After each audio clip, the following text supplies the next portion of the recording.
Hello and welcome, ladies and gentlemen, to an all-new pair of rounds in the UKSimRacing community's Porsche Cup Season 5, as brought to you on the premier sim racing platform available only on PC, known as iRacing. And today marks rounds 11 and 12 as we make our way to the United States for a double header in terms of our choice of venues, and we are here in the city of Detroit in the state of Michigan, where it's expected to be an absolute thriller, for we are at the Belle Isle Park circuit, also known as the Detroit Grand Prix at Belle Isle Park. This is our one and only street circuit on the calendar, and whilst not currently run over the course of international series, this circuit has played host in the past to both IndyCar and kart, and it'll soon be making a revival in 2023 for IndyCar as well. But thinking about revivals in the future and coming to the present, as our Porsche Cup drivers charge around the circuit today, they'll need to keep it out of the walls, keep it calm, keep it consistent in order to come away with the big points. But the question is, who will be able to pull off the big score, and who may find themselves brushing with the wall and perhaps facing death to their points aspirations today. We'll find out all that and more in due time, but as we get ready to go race, and of course you're tuning in live by the official UKSimRacing YouTube channel. If you do go to youtube.com and search for UKSimRacing, you can tune in there, and we say hello to all of you guys and girls, whether you're tuning in from afar, alternatively engaging with us in the chat, which we can indeed see. And well, as our drivers look set to go racing here in what is the start of the second half of the season, allow me to introduce myself. My name is Paul Walsh, also known as TX11 or Brit of the Spit, depending on what media you follow me on. Now we bring you all of your racing action tonight, and indeed over the remainder of the season. Now, speaking of the season, of course, it has been an absolute thriller so far, and we couldn't go anywhere without telling you about the season so far and what still lies in wait. For as we look here to the calendar, we can see now making our way into the second half on the 9th of February at Belle Isle. Last time out we were in Norway, but let's give you a quick recap from top to bottom. We started off back on the 5th of January 2023, and what a way to kick off an all-new year of sim racing and start off at Alton Park in the United Kingdom. And there at the British circuit in rounds 1 and 2, we saw sparks fly aplenty as drivers battled their way and jostled for position. Indeed, drama very late on in the race for the overall win in the gold class, with our drivers all coming together, but it was Marcel Fritsch from WS Racing Esports who pulled off the ultimate result. One forward a week to the 12th of January, we took the drama from what was the British circuit to Brazil, moving from the European continent to the South American continent, and there in Sao Paulo in rounds 3 and 4, we saw plenty of drama, whether it be in the gold or the silver class. In the gold class in the sprint, of course, that was nasty incident off the start line for multiple drivers, particularly involving Emil Koopmans and Marcel Fritsch. But it was also in the silver class, we saw plenty of battling, and one driver who really lost out massively given the pace they brought to the table, James Kersop. Then after our second venue, for our third venue, we made our way back to continental Europe for the French circuit at Circuit de Nevers at Magny-Cours in rounds 5 and 6. There at the highly technical, tight and twisty circuit, there was a bit less drama in terms of potential incidents, but there was also major overtaking moments and key battling moments, and also the rise of Roxanne Marshall in the silver class, who made it a double header in her first 2 wins in the Porsche Cup Series. Then from the 19th of January, went forward a week to the 26th of January, and at the Hockenheimring Baden-Württemberg circuit in neighbouring Germany in rounds 7 and 8, it was all about keeping it smart and keeping it clean through the arena section, and also battling the draft up towards the Spitzkegel hairpin at the Hockenheimring, given the limited overtaking opportunities. But we saw in the feature race the arrival of what was Philipp Hammer, having arrived back in France, albeit leading the way in both of the races in the gold class and showing no signs of giving up. But in the Hockenheimring races, particularly the feature, he was made to come through the field and make it another double pair of wins, but in fact having to fight his way hard and fast from P8 to the win, and in the last 10 minutes really making it count in the 30-minute race. Then last time out we were of course in Norway for the Rudskogen Motor Centre circuit back on the 2nd of February, and in rounds 9 and 10 we saw Philipp Hammer's run of wins, his 5 series run of win, start to come to a close. And indeed it was in the feature race at Rudskogen we wasn't quite able to bring home the win, but we saw history made by Willesee Racing, with P1, P2 in the feature going to Cameron Willesee and what was Ash England, the pair of drivers from the classes, and indeed the wins in the gold class and the silver class being P1 and P2 respectively, and that's something we have never seen before achieved by a single team in the Porsche Cup Series. But today, of course, we make our way to the United States of America for the Detroit City Circuit at Belle Isle, and after today in rounds 13 and 14 and a week's time on the 16th of February, we stay in the United States. That's why we say it's a double header when it comes to venues, but we make it our way to the countryside in the state of Wisconsin for the classic Road America Circuit located near Elkhart Lake, whereby the circuit's time will change very significantly from our street circuit to one that's much more open, but it's very fast and furious with its extended straightaways and heavy braking zones and tricky corners. We'll then make our way for our penultimate venue on the 23rd of February back to Europe for the Spanish circuit at Circuit de Barcelona Catalunya in rounds 15 and 16, and we couldn't go without that circuit given the fact it's a very technical circuit And we could see a lack of overtaking perhaps in the sprint race, but in the feature race it will be about tyre preservation and who can hold on to the very end and track position being key in qualifying. And then for our season finale, our pair of rounds in rounds 17 and 18, we make our way to the Sebring circuit back to the United States of America, and on the 2nd of March we bring it all to a close over the classic airfield-based circuit. But as we talk about the season ahead, it would not go amiss to talk about this championship standings after winning 10 rounds. And we can see here, started off with the Gold Drivers' Championship standings, Philipp Hammer leads the way on 104 points for WS Racing Esports, with an 11-point advantage over Tim Darracott from Effect Esports. Now, we're not expecting Tim Darracott to be in attendance today, so that does mean that Philipp Hammer will have a huge opportunity to really extend that lead and put a good amount of distance between himself and his peers. But you can imagine there in P3, Lee Holmes on 87 points, only 6 off of Effect Esports' his driver Darracott. We're looking to try and rise high for 88 Tech Racing Team Purple and get himself at least back into P2, if not as close as possible, and take away some key points for the WS Racing Esports Championship leader. We then have in P4 the fellow WS Racing Esports teammate driver of Marcel Fritschdale, 76 points, and whilst he's fallen a little bit out of the top 3 quite recently, not too far away and holding a firm advantage on 11 points over Emil Koopmans for Apex Missers. Koopmans has lost a couple of key results quite recently. He'll be looking to bounce back tonight, and he holds a 4-point advantage over Cameron Willesee, the Willesee Racing driver, of course, taking the win in the feature last time out. Joe Newman for the simracing P7 at 4 points clear of Blackout Motorsport New Zealand Samuel K. Sproul, and Newman we're looking forward today with the fact that Samuel Sproul will not be in attendance for this pair of rounds, indeed for the next couple of pairs of rounds unfortunately due to personal circumstances, but we do wish Mr. Sproul all the best of course. And then we can see there's a sizable gap from P8 to P9 with simracing's Nathan Foster leads the rest of the field in the run of the top 10 on 39 points, 7 clear of Simon Bamber the privateer, and then best the rest outside the top 10 is Annie Hugendorn there for Apex Missers, equal points but behind based on result countback.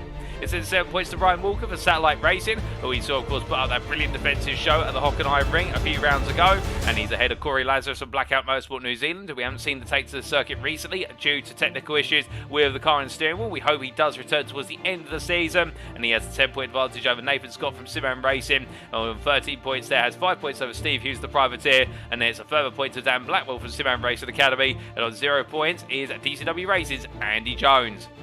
And then coming on to the Silvers Drivers' Championship standings, we can see here in our alternate glass, Ash England leads the way by an increasing advantage now of 56 points to Willesee Racing over his teammate of Jack Ward. It does look as though it's England's championship to win. There's no sign of him slowing down, but can anybody find a way to burst his bubble today, or will he make it another pair of wins? That will be the big question as he picked up the double last time out.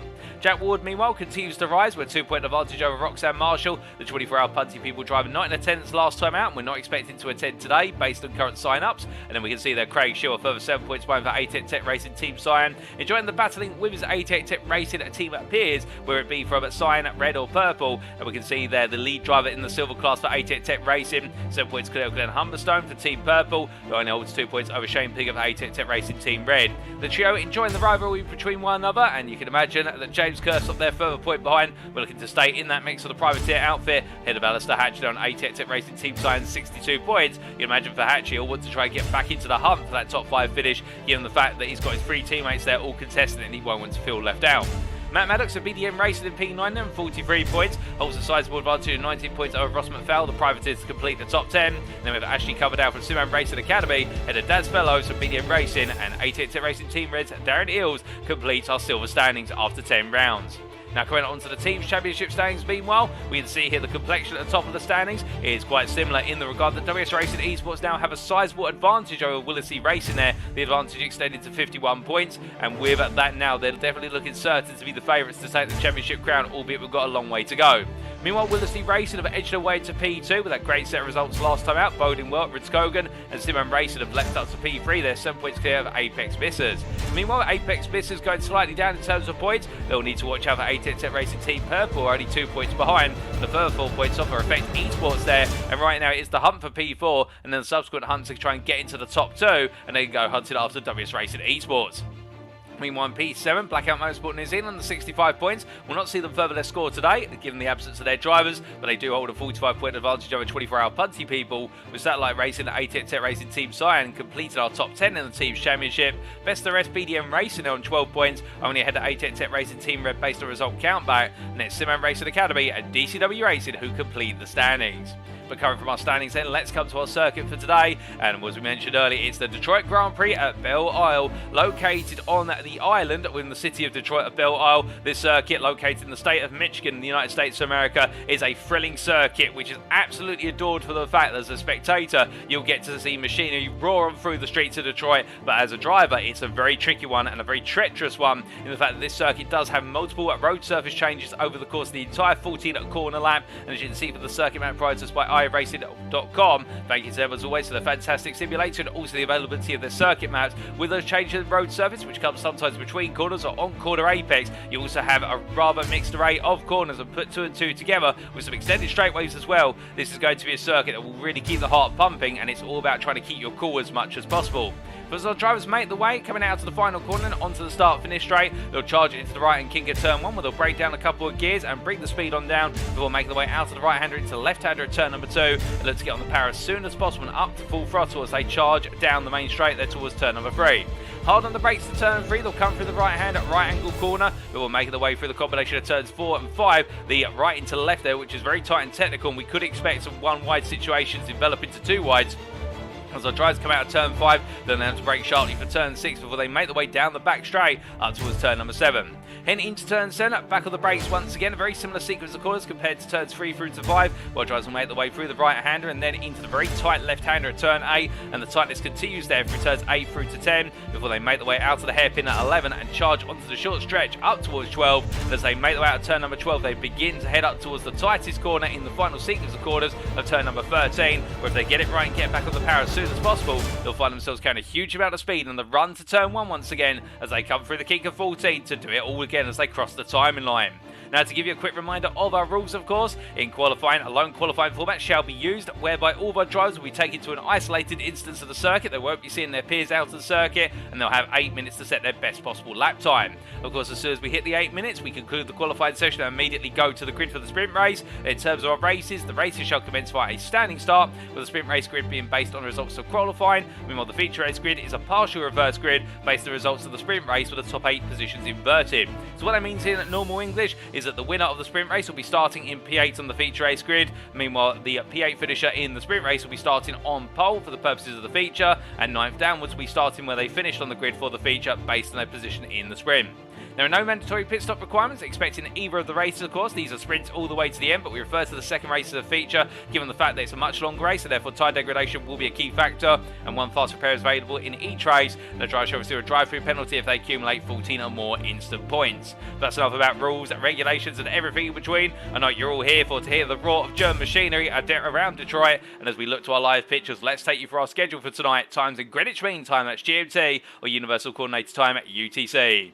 We're in just under what is 3 minutes time. We'll be making our way into the qualifying session at 8 o'clock this evening, 8 minutes in duration. Our drivers will be looking to set their best possible time, and track position is going to be key here, given the fact this is a tight circuit, albeit you can overtake at Belle Isle, there's no question about it, but preferentially you will want to try and get yourself ahead in qualifying to set yourself up with the best possible defense going into the race. Indeed, the best form of offense is a strong defense here, not the other way round. And then after the qualifying session, we head to the grid for our sprint race, 12 minutes in duration at 10 past 8 this evening. And our drivers there will be having only one thing in mind, which is deliver every lap as if it's a qualifying lap, get to the front of the field and make sure you finish inside that top 8 to give yourself great points, but also give yourself a nice position on the reverse feature grid. Speaking of the feature, we'll take a brief break of approximately 2 minutes after the sprint before returning just before 8:30 this evening for the feature. And that'll be a 30-minute race where the time duration is multiplied by 2.5 times, and therefore tyre degradation does become that major factors we just talked about previously, whereby drivers will need to balance their pace, the consistency, and also manage the tyres in order to get the most out of the feature.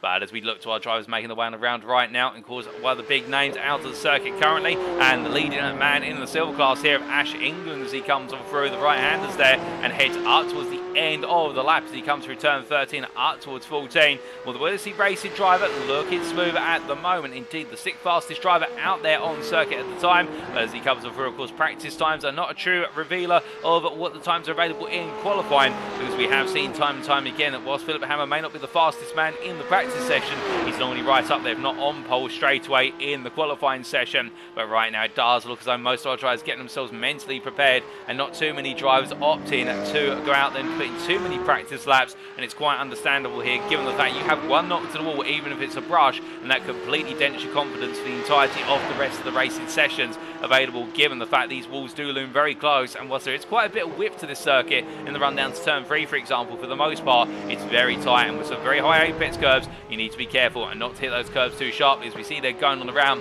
Well, that was, I believe, Marcel Fritsch losing it coming out of turn number 3, but he gets towed back to the pits as we continue to see Nathan Foster coming on through turns 4 and 5, and up towards 6 he goes. As we say hello there to Medbo in the YouTube chat, who says, I just managed to make it home in time for some more Porsche Cup action. We're glad to have you with us, Medbo, as always.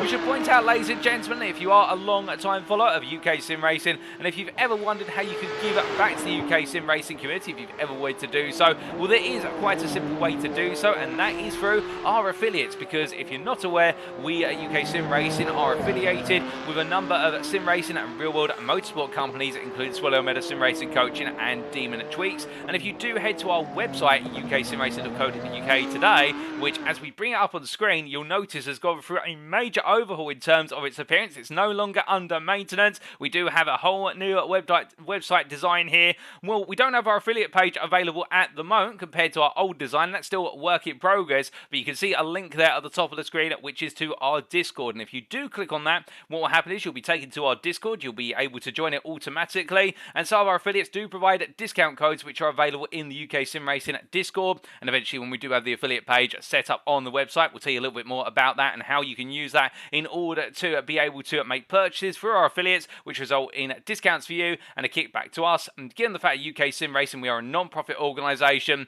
all of our affiliate earnings shall be invested back into the community to fund future series. So therefore, a little purchase could go a long way for you and indeed the UKSimRacing community. But speaking of things that can go a long way, we'll definitely right now steering clear of danger, and those walls will go a huge way tonight in terms of that qualifying lap. And as we return to our live pictures here, well, we can see right now Nathan Foster making his way a bit deep into turn 3, but as he comes out of the corner and up towards turns 4 and 5, getting himself gradually set here, and well, just taking it easy little by little into this qualifying session. That'll be the theme for all of our drivers, of course, as we see him make his way on through there.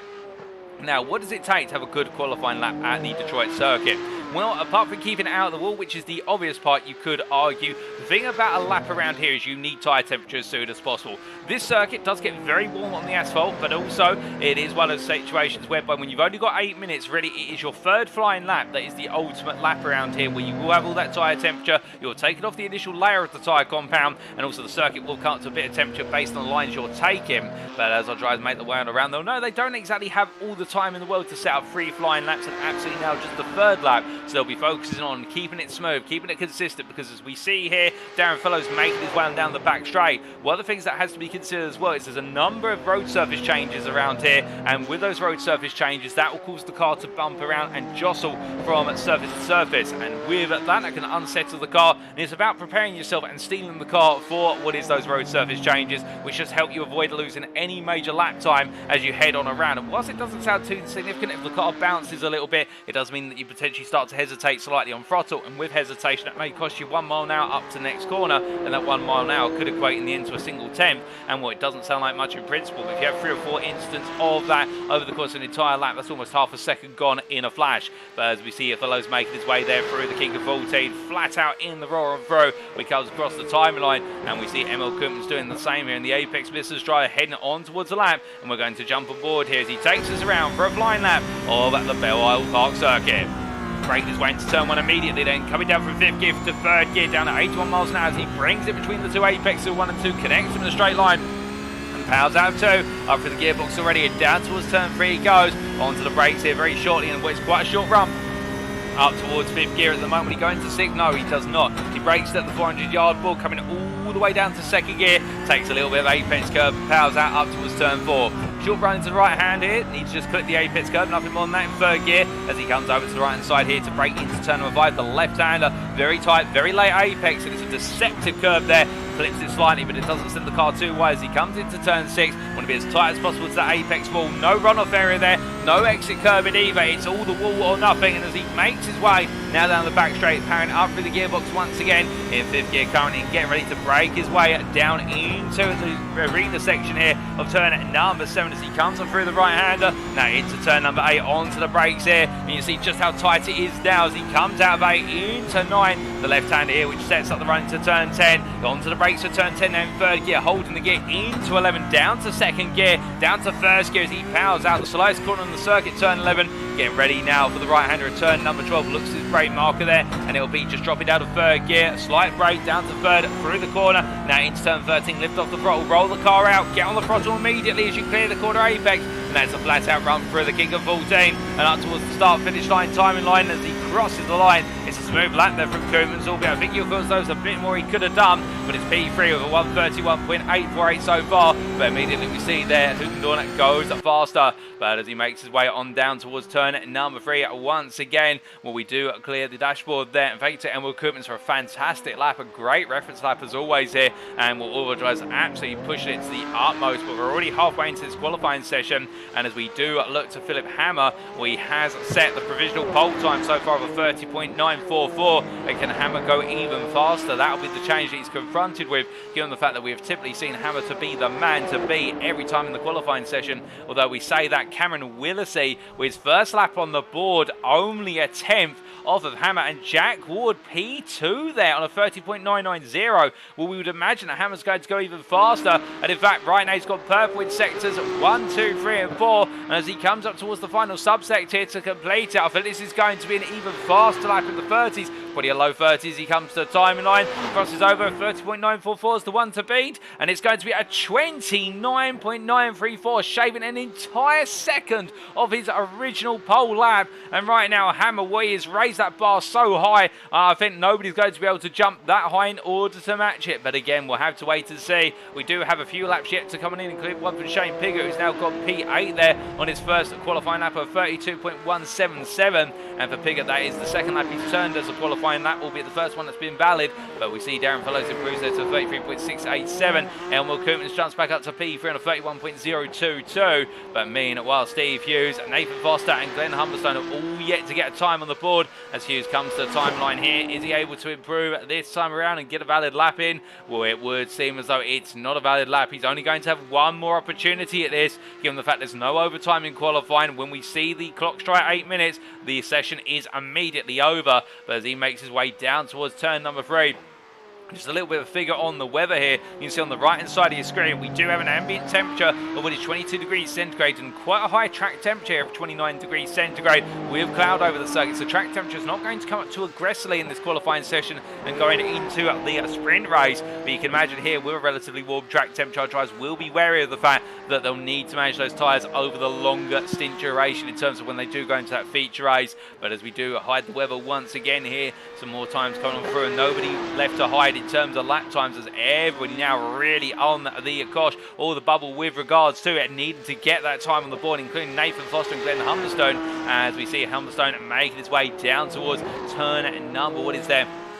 I do believe 12 into 13, but as he comes on through the right-hander and up towards 14 he goes. Well, what's it going to be for Humberstone as he comes on around? Can he get a time on the board? And if so, how high will he rise as he heads across the timeline there? That'll be his final lap that he's able to put in, and it's good enough for P13 or P7 in the silver class of the 33.736. Meanwhile, Emil Koopmans goes P2 there overall, and P2 in gold class for 30.662. He's still 7/10 off of Philipp Hammer's time. Well, it's not enough in the end, and Hammer, well, he's not improving at the moment. His Hammer, as he makes his way down the back straight, and he will not have enough time to finish this lap. He'll just miss out. Meanwhile, Nathan Foster, the only driver without a time on the board, he crosses the line there, and will he be able to get himself on the board, or will he be starting P16? It's not a valid lap for Nathan Foster. He'll be starting from the back of the grid, and well, that is a difficult start to the day, and now he's only going to find it more difficult as we get underway with the sprint. But meanwhile, Cameron Willesee leaves it as late as possible, but he jumps up there into P2 on a 30.512. Jack Ward jumps back up to P4 overall and takes pole position in the silver class by the looks of things, and it'll be Philipp Hammer who takes pole position in the gold class as qualifying is complete, and it's time to head to the grid for our sprint race in round number 11. So as our drivers get ready to line up, this is how they'll line up for the first round of today. Philipp Hammer from UKSimRacing Esports continues the trend of phenomenal pole laps with a lap that was 6/10 faster than Cameron Willesee there. The UKSimRacing Esports driver on fire versus the Willesee Racing driver, but don't count out Cameron Willesee. Qualifying's one thing, the sprint race is something entirely different. Behind them on Road 2 is Emil Koopmans for Apex Misses and your silver pole sitter of Jack Ward for Willesee Racing, with Lee Holmes at ATX Racing Team Purple, joined by Danny Hugendorn on the third row for Apex Misses, with Shane Piggott P7 and second place in the silver class there for ATX Racing Team Red started off your fourth row, joined on said row by Marcel Fritsch from UKSimRacing Esports. Then completing the top 10, Ash England from Willesee Racing and Steve Hughes at the privateer there. They make up P9, P10 on the fifth row. As the Hatch from ATX Racing Team Science starts off our sixth row, joined by Silver Pitt of ATX Racing Team Science, Craig Shield, and then making their way onto the seventh row there. Darren Fellows for BDM Racing, joined by ATX Racing Team Purple's Glenn Humberstone. And the final row of the grid goes to Matt Maddox for BDM Racing, joined by Nathan Foster for simracing, who wasn't able to get a lap together in qualifying, and in starting from the back of the grid, it's going to make it extremely difficult for him, given the fact he's going to have to fight his way on through.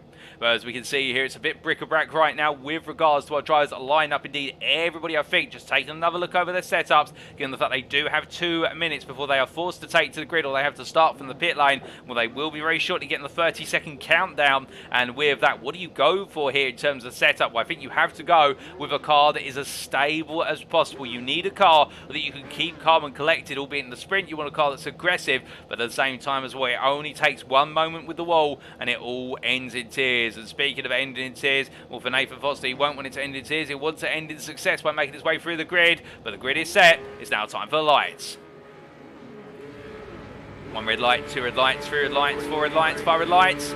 And it's lights out and away we go for round number 11 here at Belle Isle, as Philipp Hammer gets a good start off the line. Holds the lead into turn 1, as we can see there. Meanwhile, Lee Holmes battling side by side immediately with Emil Koopmans as they make their way through 2 and down towards 3 they go. Now in the long charge here, further back, we can see a couple of drivers already started to try and pick up place, including with Shane Piggott there, battling side by side with Marcel Fritsch, who continues to lose ground as they head up towards the braking zone for turn number 3 here. Emil Koopmans up the inside, they're getting the move done versus Lee Holmes to hold on, but Holmes coming back there for cut back. Meanwhile, further back, we can see 3 wide for a brief moment between what is Nathan Foster, Shane Piggott and Marcel Fritsch. Piggott tries to go around the outside into turn 4. He gets it done there. It's a nice move from Piggott, and now Foster's going to try and do the same here, but he can't get it through turn number 5. Only 1 wide through there, and as they make their way up towards turn number 6, they're all lying astern for a brief moment before they power out and head onto the back straight. But as they come on through, Nathan Foster already gaining 5 places overall and 1 in the gold class of Steve Hughes, and a bit of a slow start by comparison. And now as they head up towards the arena section of turns 8 through to 11,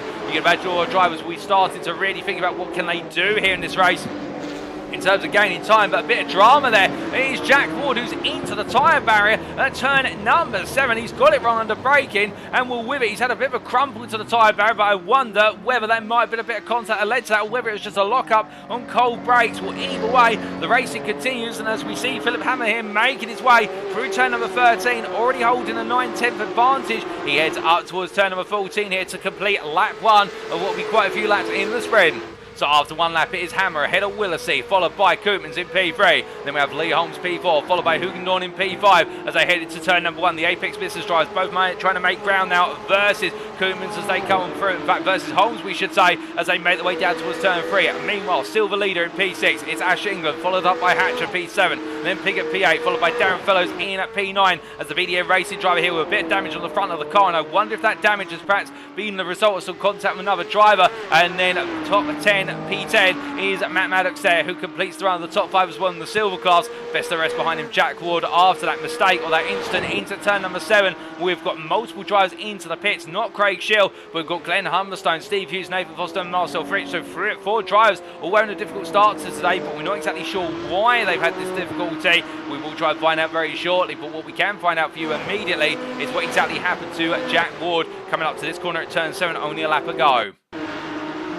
As he made his way down here in towards the braking zone, behind him was Ash England, and as he headed on in, no contact, just I think they're a lock up on the brakes, goes straight on, and a crumple to the tyre barrier there. And for Ash England, that is the bad, for Ash England, that's the gain. For Jack Ward, the Willesee Racing driver, that's not the way he wanted to start his day whatsoever. But I think there was more drama towards the end of the open lap, because if we take a look back to another replay, well, as we can see here, coming out of turn number 12, Nathan Foster on the charge here, and tucked in behind Marcel Fritsch as as they came into 14. What exactly happened? Oh, goodness me, Nathan Foster contact with the back there of Marcel Fritsch, and in return I think Matt Maddox coming into the scene of the instant, and that was at turn 12 into 13 in fact, and the driver's being collected there, and we take a look at that from Steve Hughes' perspective. He came right into the scene of the instant as we jump on board here with Hughes in the replay, and as he came on through, well, there's the contact, and in fact Hughes getting collected there by the wayward Fritsch, and in the end Hughes, well, there's Maddox coming on through, and that explains why there's a bit of damage to Maddox's car, but it's all gone wrong for so many so early on. And now as we return to our live pictures here, well, definitely a difficult start for many, but right now Jack Ward immediately trying to go on the offensive here to gain the ground he's lost, as we are looking now at the live racing as they head down towards turn number 3 for the third time of asking under sprint pace conditions. First Willisy Racing driver there makes it a straightforward pass up the inside versus Maddox, but I think in return just focusing on keeping the car safe and knowing that he and Ward are in different race pace sets as they cover through turns 4 and 5.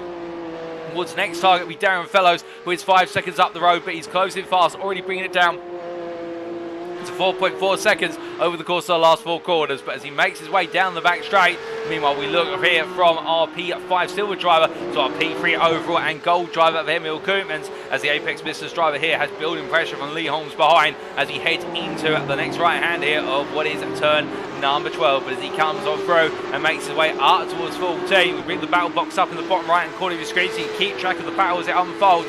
But as they make the way through the kick of 14, a full pace here, full charge as well, and will we absolutely love to see the full throttle. I can see there Medwo saying that Belle Isle is one of my least favourite circuits, where it is going to be one of those ones. I think it's a Marmite circuit. If you like street circuits, this is one for you. Meanwhile, if you're not the biggest fan of street circuits or just circuits that may catch you out quite easily given their nature, then that can lead to Belle Isle being one of those circuits that's not light. Personally for me, do love seeing it in what is a bit slower pace of cars, but the Porsche Cup cars definitely are making it work today as they make the way into turns at 4 and 5 here once again in that battle for P3 in the overall and also the gold classification. But as they make their way right into left, meanwhile Danny Hugendorf catching up behind here, trying to get into the fight to work with his teammate as they hunt after Lee Holmes. They come through turn at number 6. But of course the challenge here will be for Lee Holmes. Can he pick his way on through, or if not, can he subvert that potential fact that he's gradually being pushed backwards towards what is the charging Hugendorf as they make their way up towards turn 7. Meanwhile further behind, Ash England just comfortably in at P6 overall, leading in the silver class, albeit inheriting the lead not the way he would have wanted to take it, in the fact that we did see of course his teammate Jack Wood into the water turn 7 on the opening lap. As they come on down and through at the next couple of corners, we do have their BRM Sim Racing. Say good evening, just managed to make the start, and we're very happy to have you with us, BRM Sim Racing, and saying that Nathan Foster had a good start and then threw it away unlucky. Indeed for Nathan Foster, a difficult start to his day, but hopefully he'll be able to bounce back in the feature where the racing is longer and you never know, the fortune may go otherwise. We see Ash England there with a bit of contact with the outside wall coming through turn number 30. He's got to be careful of that, won't make that contact as he heads on through to turn number 1. But meanwhile, we come back to the battle for P3 overall and right on with the gearbox here of Emil Koopmans as the Apex Business driver continues to feel growing pressure on Lee Holmes, and the ATEC Racing Team Purple driver looking up the inside here into turn 3. Can't quite find him, but definitely not breaking back onto the racing line here. Deciding he wants to keep that pressure on and make a statement, which is he is coming for that place on the podium, whether Koopmans likes it or not, as they come through 4 into 5, and as they break the way through the left-hander now, well, the Dutchman here definitely will need to try and find a bit of an edge in pace, as meanwhile looking from them very shortly back to Darren Fellows. We're not going to cut straight over to that at the moment. Jack Wood has just found his way past Darren Fellows. We'll get you a replay of that very shortly, but meanwhile the racing is on here for P3 still, and Koopmans getting good runs out of the corners, but it does look as though it's in the low speed corners, which is where Koopmans has the extra rotation out of the car and the tendency to be able to get the power down a little bit more efficiently. Meanwhile in the medium speed corners that really dominate 1 and 2, that is where we're seeing Holmes is just able to get the better run. But as they come on through at turn 11 into 12 shortly now, we can see there Holmes getting very close, but a bit too close for comfort, and to back off as they make the way into 12. But coming on through here at the right hand, of 510 horsepower piece in each car here, being put through the ultimate test in terms of that control, and as they make their way up towards turn number 14 through the flat out kick, you see Koopmans having a close brush with the wall. Meanwhile, speaking of a brush for a moment, that's Matt Maddox pointing the wrong way, and he's gone straight on there at turn number 7. I think for the BDM Racing driver it may be another lockup of some description. We will try and find out what exactly happened, but first let's take a look back at what happened for this man, Jack Ward, who's made his way up to P9 overall or P4 in the silver class. And as he made his way there, coming onto what was turn number 3, we could see it was Fellows who was defending there on the inside, but in the end, Ward just having enough speed. You can see with the damage that's on the front of Fellows' car, well, that damage has cost him quite a bit of straight line speed as they made their way into 3 and up towards 4. A straightforward pass for Ward, and he continues his way on that recovery. Meanwhile, they make the way, we return to live pictures now. Fellows are not too far back still. We've got a bit more drama here for Glenn Humberstone, who's gone round, and that is on the exit at turn number 11. As the 88 Racing Team purple driver, well, he's got it all sorts of wrong there, and as he tries to now make things right, I wonder if there might be a bit too much damage on the front end of that car, and that's going to cost him a lot of straight line speed as a result, in a similar fashion to what we're seeing for Fellows, but he brings it back up to speed now gradually. Meanwhile, we look back to Lee Holmes here in the hunt for P3, and the 88 Racing Team purple driver who we jump on board with very shortly, well, you can see here chasing after Koopmans, but in that back and forth here, equal gap between himself, Koopmans and Hugendorf in terms of how they're situated together, and the 88 Racing Team purple driver right now in the apex business sandwich, and he doesn't want to be the filler for much longer. He really does want to make that ground, but he's only got 3 minutes to go here, and as he heads across the timing line, well, this gives you a sense of perspective. Of course, in qualifying, they're attacking it in an isolated circuit, they're all alone, but now when they're all out on circuit together, it becomes ever more testing in the fact he has to try and mitigate that dirty air, which is causing the front end of the car to want to understeer slightly. He can't quite carry as much speed into corner apex. He has to come into apex slightly earlier on turning in order to offset that understeer that's invoked by the dirty air. Being returned, he gains the speed on the straights, with the straights being in limited supply here. Holmes right now may have met his match in terms of finding someone in no man's land and not making progress, but not losing out to Hugendorf behind as they come for return at number 5. Only a couple more times they'll be doing this, approximately 2 more times after this one, as we see there a brush with the wall again for Koopmans. They really are trying to use the width of the circuit as much as possible, because every millimetre matters, and as they make the way down the back straight, well, Holmes still having to wait to pounce as he gets ready to break into turn 7. But coming on for it, he's gone long then, he's gone way deep into turn 7. It's a lock-up under braking for Lee Holmes, and well, many drivers have fallen foul of turn number 7. Lee Holmes, the next driver to make a mistake there. It's not major drama in terms of damage, but it does mean that Danny Hugendorf has now moved up to P4 of Apex Business, is chasing after his teammate Emil Koopmans as they make their way through turn 11 and down towards 12. But as they head on down, Lee Holmes there in the background, I think he won't be catching up to this now unless one of the 2 drivers in front makes a major error, which costs them dear. But meanwhile, one driver does look untouchable at this point in time. Here's the German of Philipp Hammer for WS Racing Esports, who leads his way into turns 1 and 2, catching up behind his teammate there, who of course involved in that incident on the opening lap, and he moves aside and does Marcel Fridge onto the inside to let his leading teammate on through, and now a lap down. We can imagine after this lap, Hammer, will he be able to get one more lap in? He may just be able to do so. It's going to be very close with a minute to go. We'll have to wait and see, but Hammer in control, as meanwhile Cameron Willesee, P2 here for Willesee Racing. Well, he's tried to push Hammer as much as possible, but when Hammer's last lap was a 29.87 and the fastest lap of the race, a 29.81, is owned by Hammer, and he's the only driver to have done a 29. Everybody else in the 30s or upwards. You can imagine that Hammer right now may just be a little bit out of touch. As we see Willesee heading on through, Emil Koopmans meanwhile a bit further back, still does have the growing threat of his teammate, but I wonder here if they'll stay in formation together to the very end, given the fact they won't want any last lap drama here in the sprint. They'll both set themselves up well, because they will occupy jointly the 3rd row of the grid for the feature, which gives them quite a bit of control over Willesee and Hammer in the run to turn 1 and also up towards 3. But again, how will that play out in reality? Will we see them get the launch they want off the line? But this will be the final lap as the clock is about to strike 12 minutes. And as they make the way out of turn at number 11, I think there might be a potential move coming here from Hugendorf. But meanwhile, as they make the way to turn 12, no such attempt this time. But meanwhile, making his way through the final corner, he's led from start to finish. It's a dominant run to the checkered flag. And Philipp Hammer from WS Racing Esports takes the win in the round 11 sprint here, overall in the gold class, ahead of Karen Willesee there, who finishes P2. It'll then be Emil Koopmans who holds on to that final spot of the podium ahead of Danny Hugendorf, with Lee Holmes at P5. And there is another win for Ash England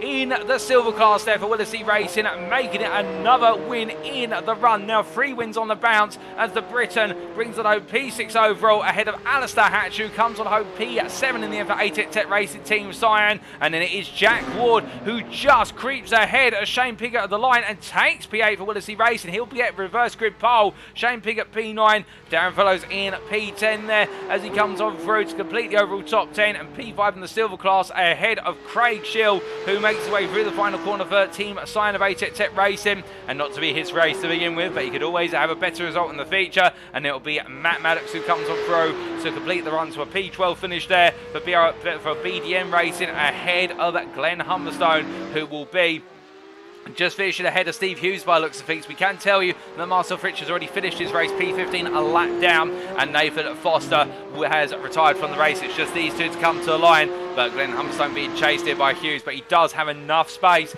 to be able to hold on a record as he comes through the final corner. It'll be a P13 for Humberstone, and it will be for Steve Hughes, P14 at the line ahead of Marcel Fritsch as they finish the sprint race. And well, what an absolute thriller as our drivers now get themselves into a brief warm-up period and get themselves set for going into the feature very shortly. But of course, with that gives us a great opportunity to take a look at our race results of what was our sprint of today, and let's bring those up on screen. So we can see after round number 11 of the UKSimRacing Porsche Cup Season 5, as brought to you on iRacing at the Belle Isle Grand Prix Detroit circuit today, Philipp Hammer taking the win in the end by just shy of 4 seconds for WS Racing Esports over Willesee Race's Cameron Willesee. Emil Koemans completing the podium overall there, and also in the gold class, 8.6 seconds off the winner and just ahead of his teammate Danny Hoogendorn. They'll line up together on the third row of the grid for the feature. Great racing for the pair there, with Lee Holmes losing out for a potential podium finish with a lock up into turn 7 towards the end of the race. But the ATEC Racing Team Purples are not going to give up, and we can imagine he'll come back stronger in the feature, with Ash England their P6 overall and your silver winner for Willesee Racing. A sizable margin of 15 seconds clear of Alistair Hatcher for ATEC Racing Team Sion, with Jack Ward recovering to the podium right at the end after that lock up into turn 7 on the opening lap, which put him all the way to the back of the field. Then we have ATEC Racing Team Red Shane Piggott and Darren Fellows to complete the top 10. The BDM Racing driver there just holding off Craig Shield, who was best of the rest there in P11 for ATEC Racing Team Sion. And there was the fellow BDM Racing driver Matt Maddox P12, head of Glenn Humberstone P13 for ATEC Racing Team Purple. And then Steve Hughes, the last of our finishers on the lead lap there, the privateer for UKSimRacing, ahead of Marcel Fritsch from WS Racing Esports, the only driver to finish a lap down on track. And Nathan Foster with that early incident for Simracing Racing, having that retirement 8 laps from the finish. But 16 starters, 15 finishers, 14 on the lead lap. And with only 20 seconds to go before we go racing once again here, well, we're not too far away. Everybody in the pit lane, nobody deciding to go out onto circuit at the moment. I think it's quite understandable. Nobody right now wants to tempt fate. But I can tell you one thing, fate or not, our drivers will very shortly be having the test put of them and being tempted to steer clear of the walls once again, because the warm-up is complete. It's time to head to the grid for the round 12 feature.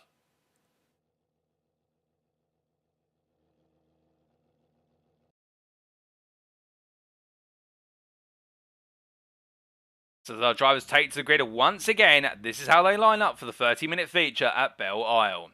Jack Ward takes reverse grid pole there for Willesee Racing, ahead of Alistair Hatcher for ATEC Racing Team Siam. Behind them on the second row of the grid, it's Ash England for Willesee Racing, your sprint winner of today, and he is joined by Lee Holmes for ATEC Racing Team Purple, your lead gold driver. Then Danny Hoogendorf for Apex Business is joined by his teammate Emil Koemans on the third row, with Cameron Willesee for Willesee Racing, joined by Philipp Hammer for WS Racing Esports on the fourth row. Shane Piggott and Darren Fellows on the fifth row there together, ATEC Racing Team Red and BDM Racing respectively. And there's Craig Shield and Matt Maddox on the sixth row, ahead of the pair of Glenn Humberstone and Steve Hughes, followed up by Marcel Fritsch and Nathan Foster, who make up the 8th and final row of the grid, as almost all of our drivers are now set to go racing once again. And well, who will come out on top this time, of course, is the big question. Well, as we bring the circuit map back up on the screen, we are only one driver away from going for the light sequence. Indeed, all of our drivers are now on the grid, and we await the lights.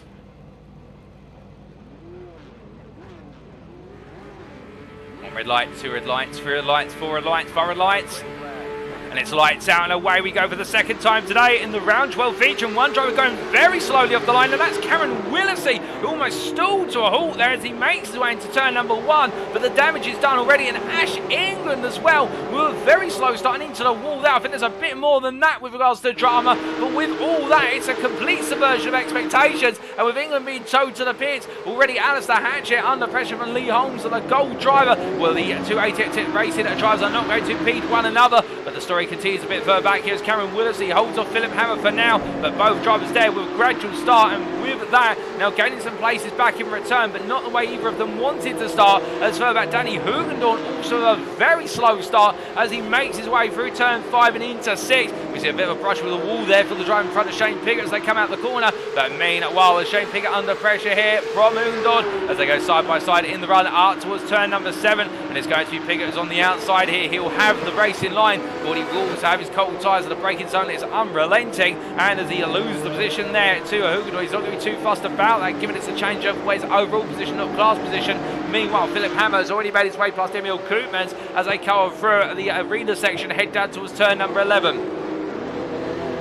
As they make the way out to the right-hander and up towards 12 very shortly. Philipp Hammer having a good start. Cameron Willesee the same. Both drivers getting in free place. But Willesee very slow off the line. And we'll have to take a look back at how that race start proceeded, given the fact we've seen quite a bit of drama. Steve Hughes also having a major incident off camera. But as we see Alistair Hatch here trying to chase after what is Lee Holmes. He's got the pressure of Cameron Willesee as they go on to lap 2. Willesee looks up the inside. It's a turn 1. There's contact with Hatcher. Willesee turns him around as Hatcher goes for a spin. Glides his way onto the apex grass there at turn number 2, but Hatcher will not be best pleased with that, as meanwhile Emil Koopmans really struggling at this point in the race as they head on down towards turn number 3. And looking up the inside, there's Danny Hugendorn, his teammate, and he's going to get the move done as they make the way to 3, and neither of them want to impede one another as they head up towards turn number 4. Now heading into the right-hander and into the tight technical sequence of 4, 5 into 6. Well, things will stabilise for a brief moment, but meanwhile we see Craig Shield here trying to go on the offensive versus Matt Maddox as they make the way into turn 5. But as they come on through, looking from them, we've got a driver off, and that is Matt Maddox himself, who's gone around as he reverses into the tyre barrier to get off the racing line there for drivers coming on through. But the BDM Racing driver definitely not having a happy day at the Belle Isle circuit. As meanwhile we look to Darren Fellows, who is being passed there by none other than Nathan Foster, the Simracing Racing driver, makes his way up the inside into turn number 7. Gets it done, it does Foster and Fellows there, I think focusing on consolidated position versus Craig Shield. Glenn Humberstone, his class peers who are behind him rather than worrying about the gold driver who's just gone past him. As they make the way through 10 into 11 very shortly. Looking up towards the front of the field, it's Jack Ward who leads as they make the way out to turn number 12 once again through 13. But he's got growing pressure from Lee Holmes as they make the way towards the end of lap number 2. So after 2 laps turn, 3 minutes done and 27 to go, it's Jack Wood who leads in the silver class and overall ahead of Lee Holmes, your gold leader in P2. Behind them, Cameron Willesee at P3, followed by Philipp Hammer and Danny Hugendorn. That's the run for the top 5. There's Emil Koopmans in P6, followed up by Shane Piggott, second place in the silver class, P7. And then you have Nathan Foster chasing after him in the run down towards turn number 3. The gold driver SimRacing Racing enjoying a much better feature compared to his sprint, as it's there at Darren Fellows and Craig Shield behind him, who make up the rest of the top 10. And behind them is Glenn Humberstone, P11. Best of the rest there, as we do have the battle of a P3 in the silver class starting to build up, with the BDM Racing driver Fellows being the one to be in the hunt for that final podium spot. But as they make their way through turn at number 4 and into 5, well, I think everybody's settling down for a brief moment, and that gives us just enough time in order to take a look back at what exactly happened at the start of the race, because there was quite a bit of contact in instance. We take a look back to the green flag for Cameron Willesee here as he tried to get off the line. Now it was a slow start for a number of drivers, and for Willesee we can see that. In fact, no, it wasn't Willesee who had the slow start, my apologies. Ash England having a really poor start as he made his way off the line, and the car just not going anywhere. Well, for Ash England, I'm not exactly sure what's happened. There was a technical issue with the car, but just in the end, nothing happening and being towed to the pits. But meanwhile, Cameron Willesee actually getting the better start, and as they made the way on down, it was Danny Hugendorn who really struggled off the line, lost a lot of places. And well, for Hugendorn and also for Ash England, nightmare starts, albeit Hugendorn able to recover. But for England, it looks like whatever technical issue it is taking him out of this race. But as we return to the live pictures, and we see our drivers continue to make their way around here towards the end of lap number,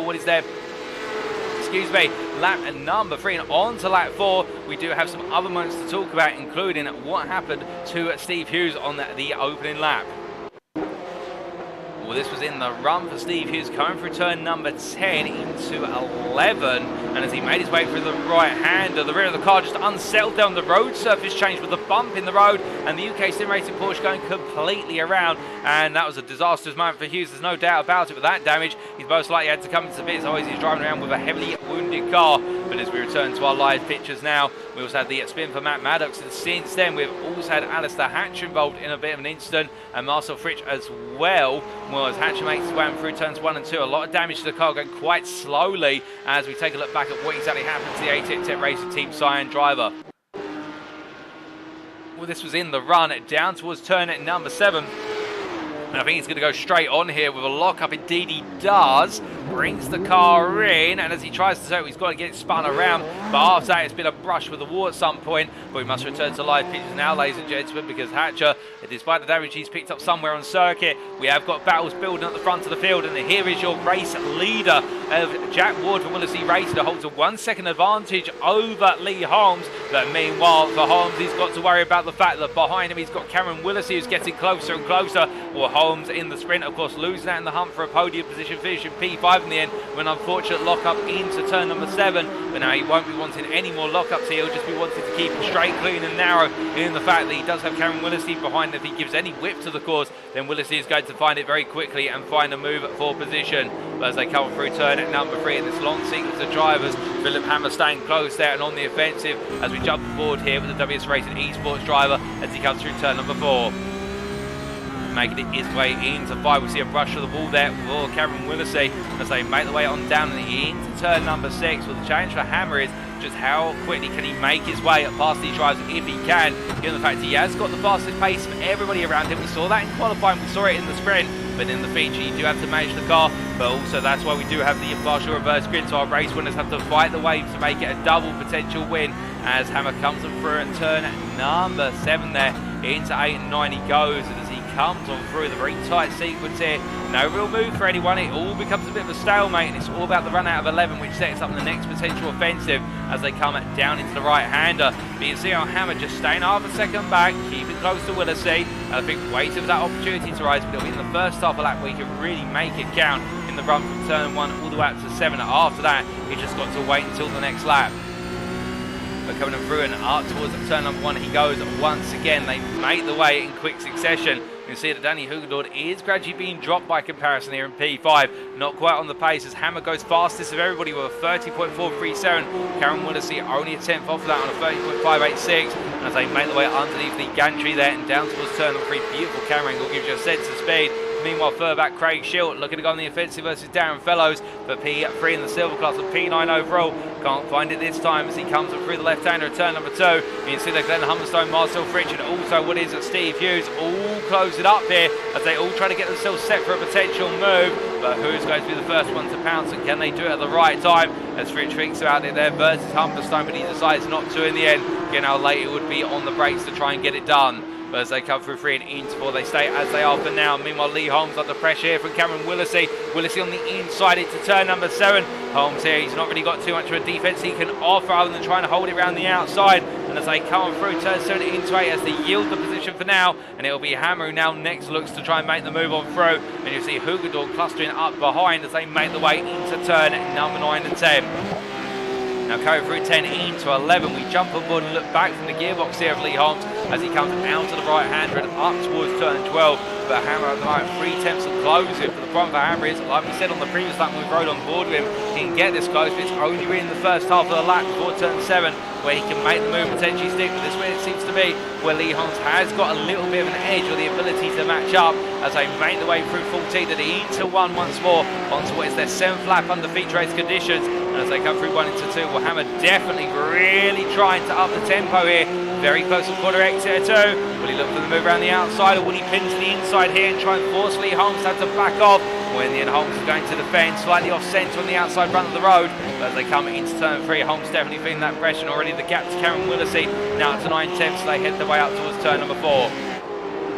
Now coming through the right into left. Meanwhile, a bit further back, Glenn Humberstone still trying to find his way past Craig Schill as they head down towards turn number 3. We can see that Marcel Fritsch has had to come into the pit lane due to damage picked up on the car. He's had a spin quite recently, albeit it has been repaired. But meanwhile, there's a potential move coming here for Fellows being attacked by Schill as they head into turn 5. But right now, Fellows doing everything right in terms of holding on as they make the way into turn number 6. Through the right-hander they go, and as they come on through, right now the BDM Racing driver, he's close, but no cigar in terms of making moves. albeit for Shield, it's all about trying to find that edge as they make the way in towards turn number 7 here. As you've got enough of an overspeed, well, Fellows is under pressure, but Shield just not finding that final 5% as they make the way through the right hand and now into the very tight left hand here at turn number 8. I think Fellows will feel safe for a brief moment.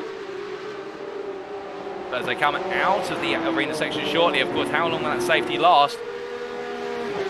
As meanwhile, Lee Holmes in P3 at the moment, making his way through the final corner and down towards turn at number 1. Still really being hounded and hustled here by Hammer as they make the way through turn number 2 and heading up towards turn 3. As they make the way on through, we can tell that Humberstone has found his way past Craig Shield. We'll take a look back at that very shortly. Meanwhile, Holmes has got the pressure for what is there. Hammer around his outside. Hammer goes on the brakes. Holmes is going to hold on. It's going to be too wide from corner apex. As they head out 3 and into 4, Holmes still holds the inside here. He can make it now as wide as he wants, given the fact that Hammer will need to back out. And Hammer does so as they come through 4 and into 5 here. And the Briton makes another stand. But again, it's going to be a question of when, not if, another attack comes. And when you do have 19 minutes or so still to go, plus the final lap, the challenge for Lee Holmes is how long can he make this count? Can he make it last for a whole 19 laps, or will there start to be a chink in his defence that's opened up as he makes his way down to turn 7? You can see that Hammer right now squirming left, right and centre, trying to find those little avenues. He's probing, looking for those little pouncing attack positions, but at this time Lee Holmes just thwarted him out long enough. Meanwhile, only moments ago, Glenn Humberstone passed Craig Shield for what was P4 in the silver class and P10 overall, and this is how it happened. Moves in the run down towards what was turn number 12, and in fact Craig Shield getting it slightly wrong off corner, and Humberstone going all the way around the outside and getting it done as they made the way onto the next lap. A brave move there by Humberstone. Some would have backed out, but he decided, no, I'm going to use all that outside space and make it count, and the Shield under pressure from Steve Hughes, but we're standing the charge. As they come out of turn 12 and up towards 14 at this time, they say, as they were after the overtake was made. Meanwhile, looking at the front of the field, Jack Wood, your silver leader in the Willesee Racing Machine, and overall leader with Cameron Willesee behind him. Well, the two of them still working together here, but they've got a gap of it's 2.1 seconds. But I can imagine if that gap starts to come down, they may look at swapping the drivers around for the simple reason they do not want to be pulled back into a battle for P3. As they come through turn at number 4 and into 5, Lee Holmes doing everything he can to hold him to P3 and essentially neutralising any potential gain on the leaders at the moment. In fact, that gap could continue to open up little by little. So for Lee Holmes, he's definitely digging his roots in and deciding he wants to hold on to position. But meanwhile, Cameron Willesee comes on through around the inside of what is there. Jack Wood in the run to turn 7. Gets it done and now can try and break away and definitely put this feature race win firmly in his grasp as Lee Holmes continues to hold it to P3, puts the cork in the bottle once again, but with the time it continues to trickle on down. Of course, time wears on down, and with it, more opportunities will start to, in the eyes of Hammer, need to be created, and therefore a little bit of frustration could kick in. But meanwhile, Glenn Humberstone here battling side by side with Darren Fellows up the inside into turn 7, but he locks up under braking, and it's a knock to the tyre barrier there for the Briton, and the Team Purple driver for ATEC Tech making a mistake. And it's cost him ever so dear, as now Craig Shield up the inside in return to Darren Fellows, coming out of what is turn 9 to 10, making it count as he moves up to P9. As they come through the right-hander and up to the next right-hander very shortly, you can see there Fellows going quite slowly coming out to turn number 11, actually moving over to the inside to letting the gold driver Steve Hughes through. So I think Fellows focusing solely on battling with the silver drivers as they come up behind him, not showing any signs of wanting to try and stick his foot in with regards to battling with Hughes, the gold driver, and I think that makes sense, and given the fact he wants to pick up points in class as best as possible. But how did that all kick off in terms of what was Shield versus Fellows is the question. Well, let's take a look back and show you exactly how it all played out. So this was from Craig Shield's perspective as he broke his way on down. Now you're going to see a bit of smoke there. That is Humberstone going straight on, and there for Fellows, well, going into turn at number, 8 then, going overly deep and knocked to the wall as well, and Shield just getting it done on the inside. Nice move there for the ATEC 10 Racing Team Cyan driver to make the move count in a place where you don't normally overtake, but capitalising on the mistake of the BDM Racing driver as we return to live pictures. And Fellows has actually fallen behind Humberstone off camera now. It's been a bit of an instant for Darren Fellows. Only moments to go, and it's cost him quite dear, as meanwhile Philipp Hammer has found his way past Lee Holmes off camera, but we'll take a look back at how that happened very shortly. As Holmes now in P4 is falling off of the top 3, and 1.4 second gap already opening up, and Hoogendoorn, he is 7 attempts behind as we make our way into the second half of this race. Still 15 minutes to go plus the final lap. And well, for Lee Holmes, it's all about trying to hold on to P4. But how did the move happen for P3? By it was Philipp Hammer. Let's take a look back and show you how it occurred. As they made the way out of turn 12 and into 13-14. In fact, it was in the run to 14 there, and Hammer just up the inside. Lee Holmes not really having any response. They're coming out of 13, and Hammer getting it done absolutely spot on in the run onto the next lap. Meanwhile, as we return to the live pictures, we can see with Jack Ward being passed by Cameron Willesee, already being pulled back in by Hammer, and Hammer only 4 attempts off here as they come through turn number 6. Now, the question will be for Ward, will he be given the order to try and hold up Hammer as much as possible? Because he'll want to try and bring home a P2 overall, because again, he'll repeat what occurred for the outfit of Willesee Racing last time at Broodscorgan Motor Centre, whereby the two teammates of what was Cameron Willesee and Ash England making it a 1-2 and double win in terms of the classes. But right now, as Ward comes on through at the centre section here and heading down towards turn number 11 very shortly, well, he'll be thinking about one thing and one thing only, and that is doing everything he can to try and keep Hammer at bay for as long enough. But at the same time, he'll have to be wary of the fact with Hammer's speed, it may be a question of when, not if, that pass is going to come. As they come through turn number 13 and up towards 14, heading on through at the right hander here, we can see right now Hammer very close. He's going to have the opportunity into turn 1. Looks to the outside. Ward covers it off there through putting in the centre of the road. No way through this time. As they come through turns 1 and 2, Hammer having to back off again. Meanwhile, Hoogendoorn staying close as he makes his way through turns 1 and 2 and down towards 3. Now, as they make the way on towards this stretch, the challenge for Danny Hoogendoorn will be that the Dutchman is getting closer and closer at every lap turn, but gets too close, and then he has to back the car off slightly. We saw that briefly coming through turn number 2. It's the same thing for Hammer versus Ward ahead of them as they come through the right-hand return at number 4. 13 minutes still on the clock here, and Hoogendoorn will have a few laps of opportunity, but how are the tyres holding up? Now, both drivers will be worried about his tyres. Hoogendoorn with a little bit of brake entry understeer there. You could hear it on the car sliding.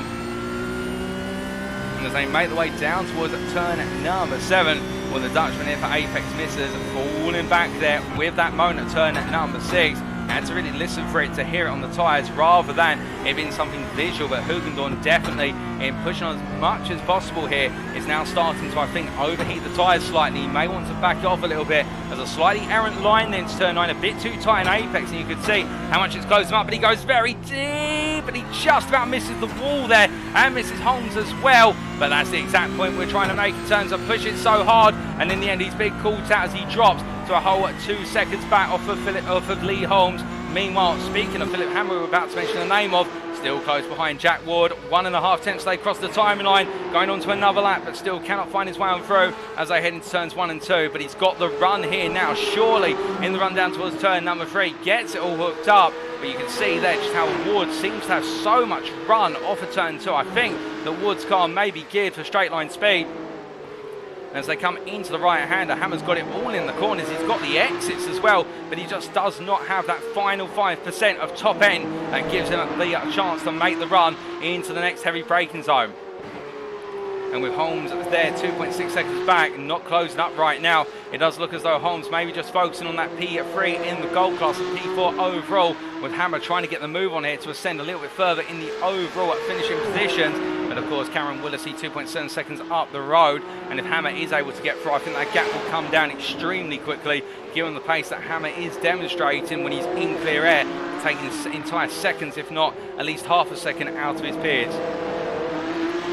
As they make the way through turns 8 and 9. Well, right now this is the closest battle on circuit, with things having stabilised on the rest of the field, and we'll have to wait and see it where we do have any more battles that are going to rise in due course. We do have Craig Schill, who we looked to briefly here, running P9 overall, P3 in the silver class. He is closing up little by little versus Shane Pigott, albeit the gap on the last lap was cut by almost a whole second, 9 tenths in actuality, but Schill definitely flying fast. What about at the end of this lap? We'll have to find out. We can find a bit of extra time, but Shield definitely doing a lot right now to really try and hunt down P2 and try to get the edge over the iRacing at Pier as he makes his way down towards turn number 12. But meanwhile, Jack Ward here not having the run he needs out of turn 2 this time, albeit he's on the inside, Hammer on the outside here as they head up towards 3. It's about on the brakes. Ward goes on in, has to take plenty of apex curve though, and in the end a little bit of oversteer on corner exit cost him dear, and releases Philipp Hammer up into P2. For iRacing Esports, there's a knock to the wall there for Hammer. He's got to be careful of those walls, and that's quite a sizable knock to the wall coming out of turn 4, and I wonder if that's going to potentially hurt a little bit of the aerodynamics, and also more importantly perhaps the suspension on what is the left hand side of the car. Well, if he felt it, he's showing no signs of that right now because he's continuing on his way, but already putting almost a whole second between himself and Jack Ward. Well, the gap is 3.3 seconds to Cameron Willesee, but how long will it stay as high as that? I think it's going to be coming down at approximately half a second a lap as a minimum, albeit Cameron Willesee on the last lap at 30.55, so he does have some pace in him, there's no question about it. And as they come through at turn number 11, for what for them is the 14th time of asking, and well, behind we see Jack Ward. We see them making their way up towards turn at number 12. Lee Holmes closing gradually, but Danny Hugendorn stripping time out of what is there, Lee Holmes, and that last lap taking a further 2 tenths out. So Hugendorn starting to get back into the hunt as they make their way through to the next lap. As they come across the timeline, well now Hugendorn I think having to go all in here, but has to be wary of the fact that he tried going all in the past and it almost ended in tears, and thankfully just missed the wall and missed his rival with it, but he won't want to keep making the same mistakes. Meanwhile we look to Shane Piggott here, whose last lap of 32.29 versus Craig Shield 32.34. Piggott matching the pace of Craig Shield, and I think just playing the game of balancing the gap. As they come down towards turn number 1, rolling their way through the right-hander into left-hander. The iRacing team at Red Driver here, pressing on as much as he can right now to hold position. I don't think he'll be catching Jack Ward. I think Ward is too far away, given the gap between the two of them is a grand total of 26 seconds. And that gap continues to rise. Right now for Piggott, I think it's all about just focusing on bringing home what will be a well-deserved P2 in class as he makes his way into turn number 4. But as he comes on through, meanwhile, we look back to Steve Hughes here in P12 and the privateer in the number 17 car with the repair work from the fast repair. Well, in terms of his lap times at the moment, not on the pace of anybody around him, and I think just focused on trying to get to the end of the race. But he does have Marcel Fritsch, who is lapping a couple of seconds a lap faster by comparison, and Fritsch could yet be looking for a move for P7 in the classes. Meanwhile, where's Darren Fellows? Well, here he is off circuit at turn at number 3, going overly deep and just catching the car in time for BDM Racing. But how exactly did that happen? Making his way down the stretch towards turn number 3 on the middle of the road there. Onto the brakes he went. I suspect this is going to just simply go straight on into braking. Indeed, it's a lock up there, but catches the car in time and then has to reverse it to be able to put it back onto circuit. Well, Darren Fellows, definitely an uncharacteristic error, and well, not enjoying the race today at this circuit. I think for Fellows will be a good start to his feature race, but it's not going to end on that positive note that he started on, given the fact he's lost a lot of pace and position. He's now down to P5 in the silver class. As they make the way through turns 8 and 9, Marcel Fritsch inching closer and closer with every corner turned, and well, for the iRacing Esports driver, the Austrian here, I think it may be a formality when he gets close enough to consider the move, given the pace he is showing from corner to corner, stretch to stretch. But Marcel Fritsch will know that this is not where he wants to be battling. It'll be compensation, albeit only overall position, not class position, and therefore point gain. Instead, all he can do is take this place and feel the chance will be to chase down Steve Hughes, who's 5 seconds up the road with only 6 minutes remaining as he heads through turn number 1 and 2. But as we look from into race leader Cameron Willesee, there is your gap between Willesee and Philipp Hammer, standing at 2 seconds, and it is coming down, with Hammer taking about half a second to 4 tenths of a second a lap out of the leader. And at this rate of closure, he'll be there on the final lap, if not the penultimate lap, to look for the potential move as they make their way into turn number 1 here. Meanwhile, Danny Hugendorn, well, he has continued to strip the time out of Lee Holmes as we ride on board here with the Apex Misters driver heading into turn 1 once again.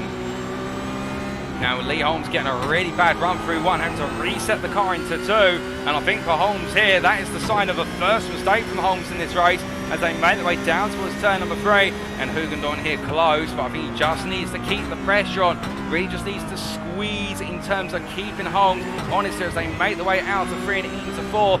Into the right hander they roll, and as they do, well, no signs of firm mistakes from Holmes at the moment, but of course now Hoogendoorn will know that Holmes has made one error as he gets very close. He goes overly deep, and it's a tap to the wall, but for the Dutchman, once again using another one of his 9 lives, if we were to treat him as the 9 lives of a cat.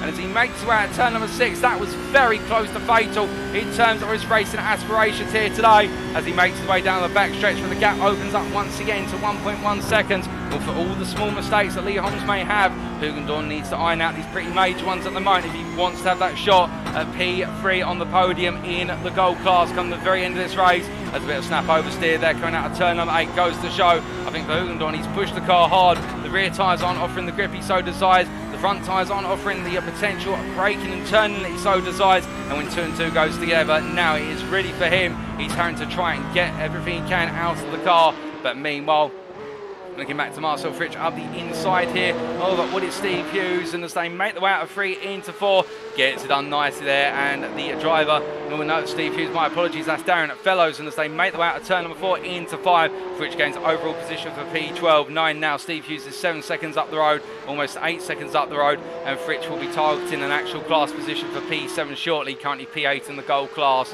As he heads on down the back straight, he's got a long way to charge after, and with the time remaining, this may be a gap too far for him to bridge as they head up towards turn number 7.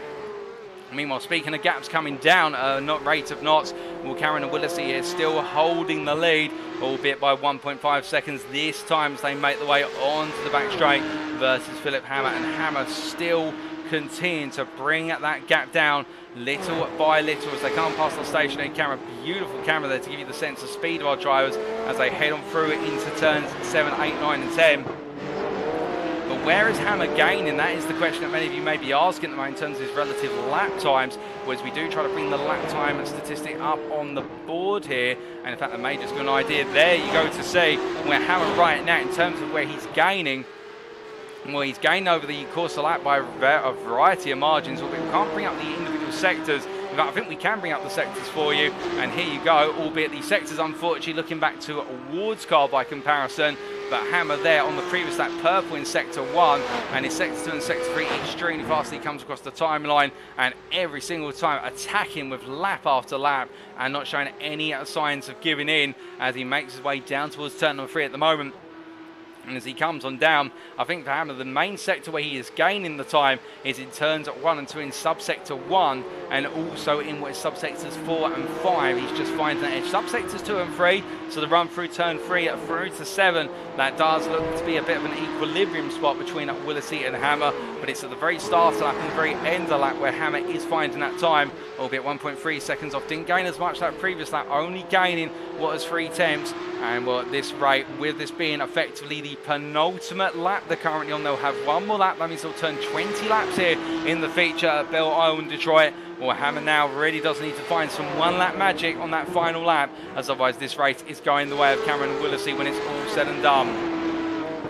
As they head into turn number 8 here and roll the way on out. Both drivers here giving it their all. Lee Holmes, meanwhile, still safe from Danny Hoogendoorn. The gap still 1.2 seconds here. He has reached a little bit of a stalemate here between the two drivers. And I think for Lee Holmes, he won't help but smile, given the fact the ATEC Tech Racer Team Perf had a difficult sprint where he lost out on the podium right at the end. And now he's definitely going to be looking at sealing a well-deserved podium as he continues to try and close a bit closer to the lead silver class man here of Jack Ward for Willesee Racing.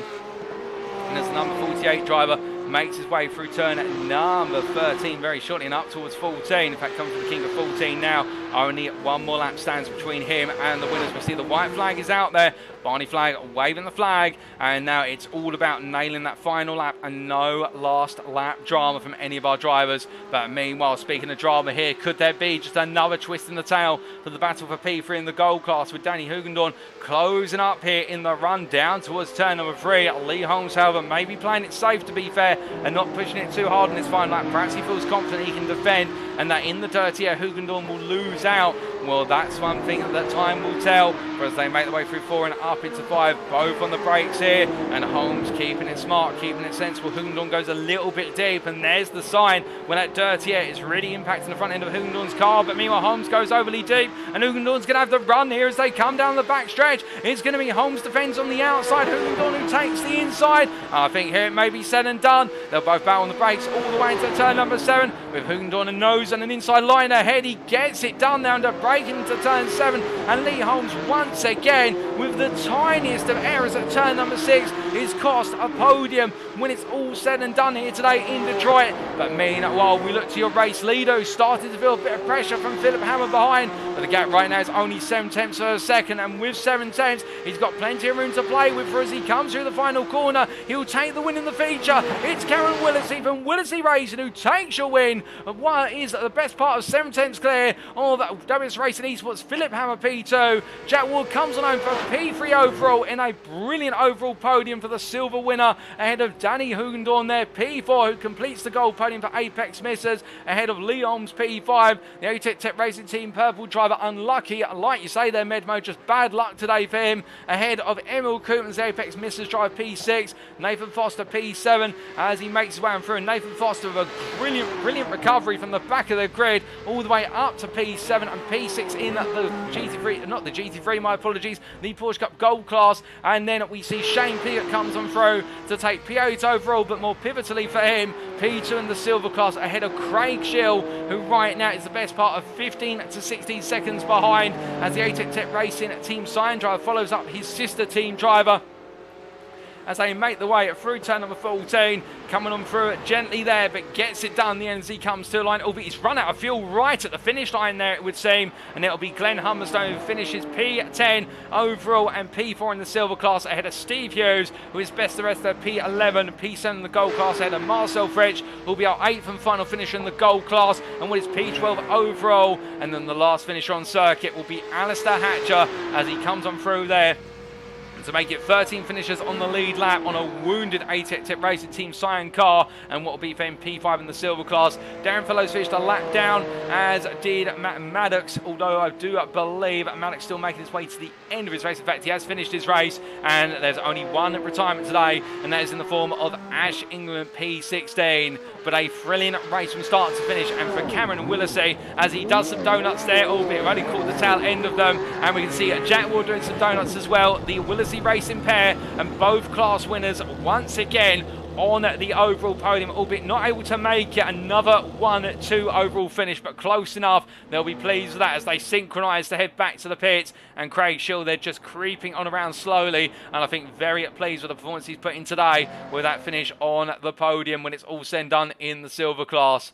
But as we look to the scenic pictures here, this is how the race results are, subject to any Stewards inquiries from round 12 of the Porsche Cup Season 5 as hosted by UKSimRacing. So after 30 minutes of racing here in the feature at Detroit, Cameron Willesee in the end taking the win by 7 tenths of a second over Philipp Hammer. Hammer did everything he could to try and charge him through, but the challenge was that as Cameron Willesee got into the lead, breaking past Jack Ward, was able to break out enough of a gap to stay clear. Meanwhile, Philipp Hammer had to fight his way past Lee Holmes and Jack Ward. He found it in the end, but in the end it was too late, and therefore he did not have enough time or laps to get the job done, although he was looking as though he was looking for the move. Only 2 to 3 laps more and he would have potentially had it on the cards. Jack Ward there, your silver winner, P3 overall. Another brilliant drive from the Willesee Racing driver, with Ash England having that absolutely disastrous start to his race, and to retire to the pits without even a single corner turned. For Jack Ward, he's picked up the pieces there and gets some major points in his run for P2 in the championship, ahead of Danny Hoogendorn there, the Apex Missers driver, who took P3 in the gold class right at the end off of Lee Holmes, and we have to feel for Lee Holmes there in P5 for ATEC Racing Team Purple. And this circuit has definitely eluded him today, and with that mistake at turn 6 cost him so dear, I think he'll be moving it forward to next time out. Emil Koopmans in P6 at Apex Missers there, ahead of Nathan Foster, with Shane Piggott P8 overall, but more importantly for him, P2 in the silver class there for ATEC Racing Team Red, getting one over his Team Cyan counterpart of Craig Schill, who finished on the bottom step of the silver podium, and then completing the overall top 10, P4 in the silver class, Glenn Humberstone there for ATEC Racing Team Purple.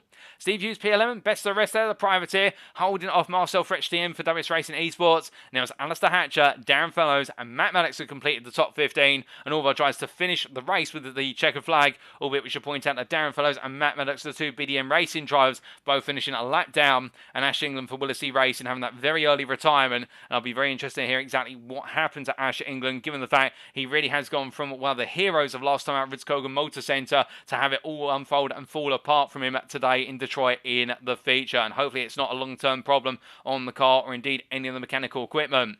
But with that, ladies and gentlemen, the results are in, albeit subject to stewards' inquiries, as we previously mentioned. And now we take a brief breather of approximately 10 minutes before we line up for our post-round interviews with our selected drivers. Don't go anywhere, ladies and gentlemen. It's been a thriller of racing today. And one thing we can definitely tell you that our drivers will be absolutely itching to give their side and perspective of the racing. But who we have in our interview room, we'll find out very shortly. We'll be back soon.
Alrighty, ladies and gentlemen, we are back then and ready for our post-round interviews with our selected drivers. Now today, we've got interviews with two of our silver drivers, and that will be Craig Schill and also what is Jack Ward, albeit separated by our gold driver of Cameron and Willisey. It gives us a good mix and feel of flavour of our different drivers across the field and of course their relative experiences at the Belle Isle circuit. And well, let's cut to the chase and get straight to it in terms of what's been a difficult race and have none other than Craig Schill join us in the interview room. As we do just ask him to join us.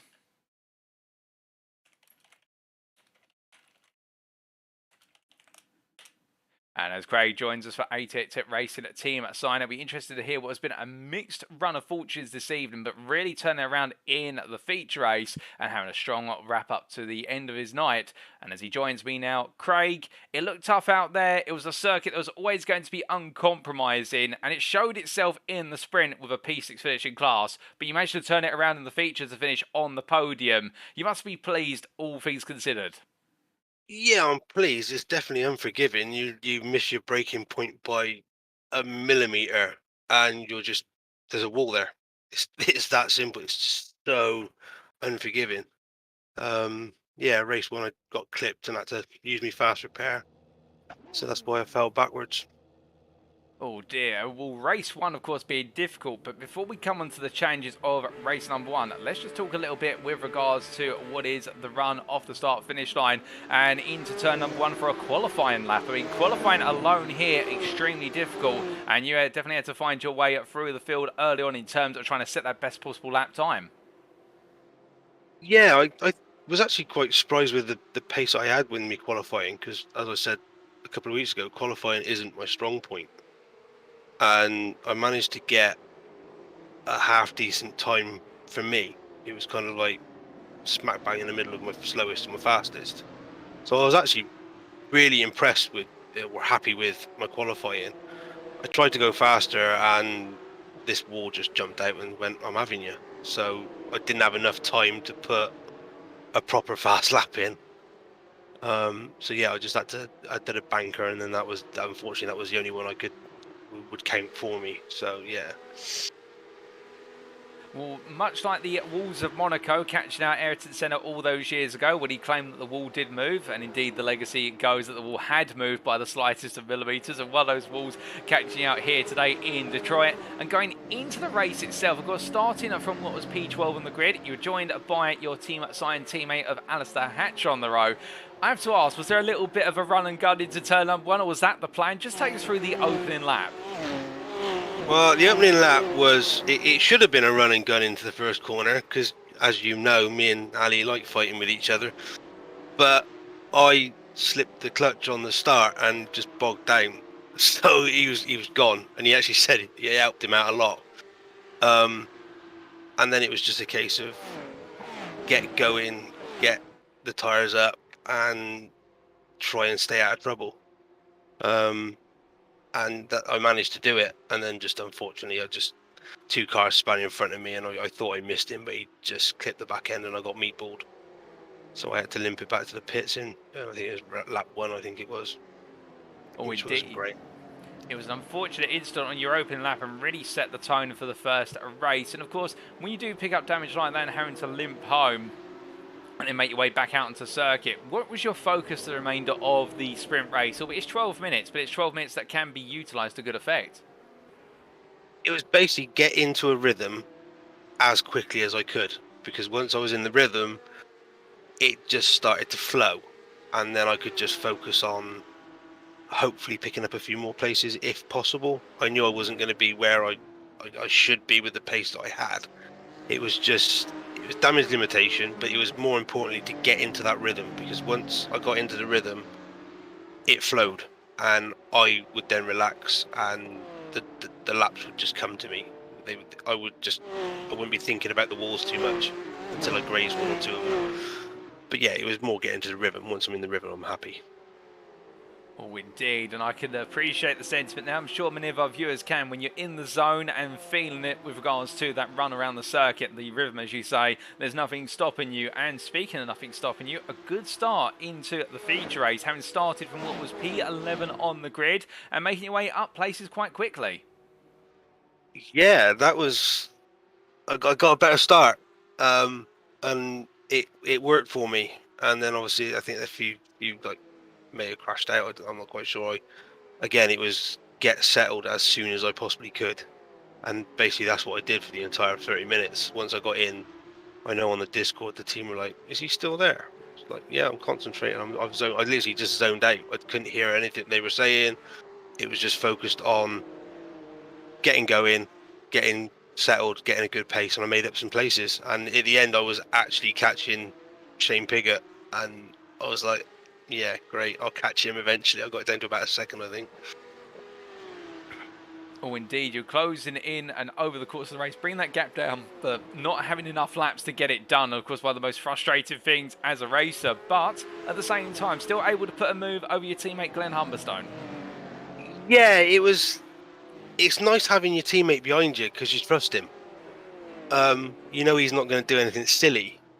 And we were chatting a little bit, and I got it a little bit wrong, and I just went go because I couldn't get past the guy in front of me, Fellows, I think it was. He was just every time I went and tried to make a move or put a bit of pressure on him, he put the car in the right place, and I was like, if I keep fighting, I'm gonna cook the tires away. Glenn seems to be a little bit more stable than I was. I'll let him have a crack at him. And then he went for a move, and Glenn unfortunately outbraked himself, which then in the next corner, Fellows hit the wall, and I had no choice. I just had to pounce on the opportunity. Otherwise, I probably would have been sat by him behind him all the race.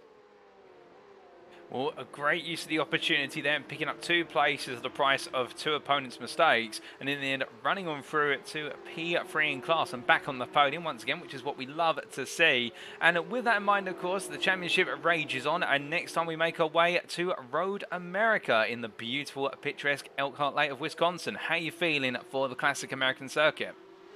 I like Road America. I do like it. I've not really done much in the Porsche per se, but I've raced the TCRs, I've done F3s there, I've done Mazdas. I like the way it flows, and it is a very, if you get the corners right, pretty much with any track, but if you get them right at Road America, you can make a lot of time, and you could there's some nice like places to outbrake your opponents into certain corners, and if you get that right, you can do well. I tend to run quite consistently there, so yeah, I'll put a bit of practice in, and I'll see what I can do. I'm liking the growing confidence. It sounds as though we could be seeing you back on the silver podium once again in the other American state. But just before we do let you go, of course, Craig, is there anybody you'd like to give a shout out to or a thank you to live on the broadcast this evening? I'll give a thank you to the team as always, because we do have a really good laugh when we're doing this. Again, the family, the girlfriend who again hasn't seen me tonight. Yourself for doing an absolutely amazing broadcast. I love watching it back. And yeah, anybody else that knows me that might be watching, I know I've got a few friends that are probably watching. So yeah, just thank you everybody for making it such fun to race. Well, that's a thank you to everybody, and we should give you a thank you to you, Craig, for joining us in the interview and for putting on some absolutely brilliant racing from yourself today. And we do look forward to seeing how you get on in a week's time at Road America. Thank you very much. All the best. So hearing there from Craig Schill, our silver driver from A-Tech Racing Team Zone, with the mixed fortunes from today, putting it together on one lap, the one lap that was available to him in the qualifying session. With the others, he tried to go a bit faster, but just could not seem to find the way to get the time down. And then carrying it into the sprint, being clipped early on in the sprint race on the open lap. Of course, we did see the major incident going into the last couple of corners, the turns at 12 and 13, when it all kicked off and all went so horribly wrong for so many drivers, including Schill. But turning it around, getting back into the zone, back into the rhythm at the end of the sprint race there to set himself up and get the focus going for going hunting in the feature race. And whilst he couldn't find his way past Fellows, and as we see them here battling their way into turn one, just an example, if you will, of the defensive display that Fellows put on, and credits Darren Fellows for that. In the end, Shield backed off, let his teammate try and have a shot instead, i.e. in the form of Glenn Humberstone. And in return, when Humberstone made the mistake and Fellows made the mistake immediately after, well, there was Shield to jump on the pair of them and pick up 2 places to go hunting after that podium podium spot and then also try to push on for P2. A couple of laps more available, he could have gone hunting after Shane Piggott, but Piggott there doing enough to keep him at bay. But I think with that practice of Road America upcoming, Craig Shield could be definitely one to watch the number 82 car when we make our way to Wisconsin next week, because he is looking for more and more podiums, and he's definitely shown that growing potential as we make our way into the second half of the season.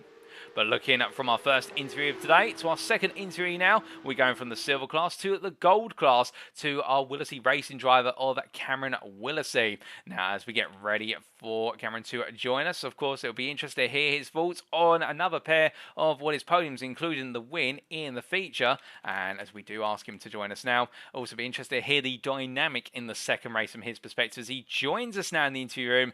Cameron, welcome to you. A week passes, of course, huge celebrations last time out for yourself and Ash England at Ridscorgan Motor Centre. Today it's huge celebrations for yourself and Jack Ward at the Detroit Grand Prix circuit. But focusing a little bit on yourself specifically first, a P2 and a win in the feature. You must be absolutely pleased with the way this championship campaign is going. These past 2 rounds have been great. 2 tracks I've never driven before, never even heard of before. So yeah, it's been great. Oh, indeed. And what a way to start off today in really being the guy who was the best of the rest behind Philipp Hammer in terms of those qualifying times. It looked tough in qualifying. We heard from Craig Shaw only moments ago just in terms of how easy it is to get wrong here at the Detroit Grand Prix circuit. But from your perspective, of course, you're right up there in terms of lap times. How do you keep it out the wall but use every millimetre of space? What's your secret? Oh, the outlap at the start of qualifying, I actually hit the wall, so I had to go back to the pits and go again. But yeah, I mean, practice is fair enough. You can do tons of laps, keep going. Yeah, you'll make a mistake every so often, but there's no pressure or anything. And as soon as you go into that qualifying session, you just feel it all, and it's difficult. It really is. But I somehow managed to do quite a good time. Put us P2. Couldn't get near Hammer. He's just on another level in qualifying. But yeah, I was very happy with P2. We did a 30.6 for P2, 2 tenths clear almost of Emil Koopmans. And let's just talk a little bit about the start of the sprint race there. It did look as though, for the most part, it was always going to try and be a drag race to turn 3 versus Hammer. But from your perspective, had a good start, but not enough to really contest. It was more about holding on to position. Yeah, I got a decent run out of turn 2, and I thought I could maybe go for it. But it's just cold tires, cold brakes and things, and that turn 3 is not the greatest. So I thought I'd try and hold with him, but I got loose out of turn 3 and he was already half a second in front of me. I thought, damn it, but I'll just try and hold it, see how quick the guys are behind me and things like that, and just manage the sprint race really.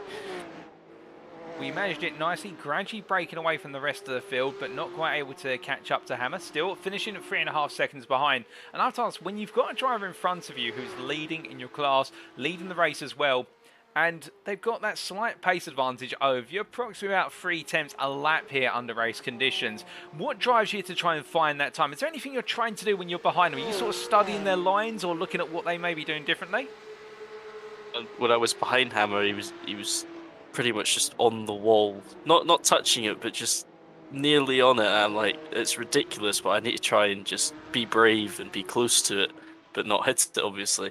And I was getting there. The feature, I pretty much learnt everything from the sprint to try and stay in front of him.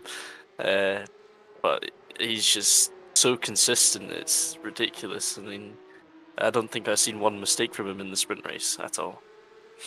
Well, coming on to the feature, of course, push as much as you could, and we did see your lap times continuing to improve, moving towards the lower 30s by the end of the race.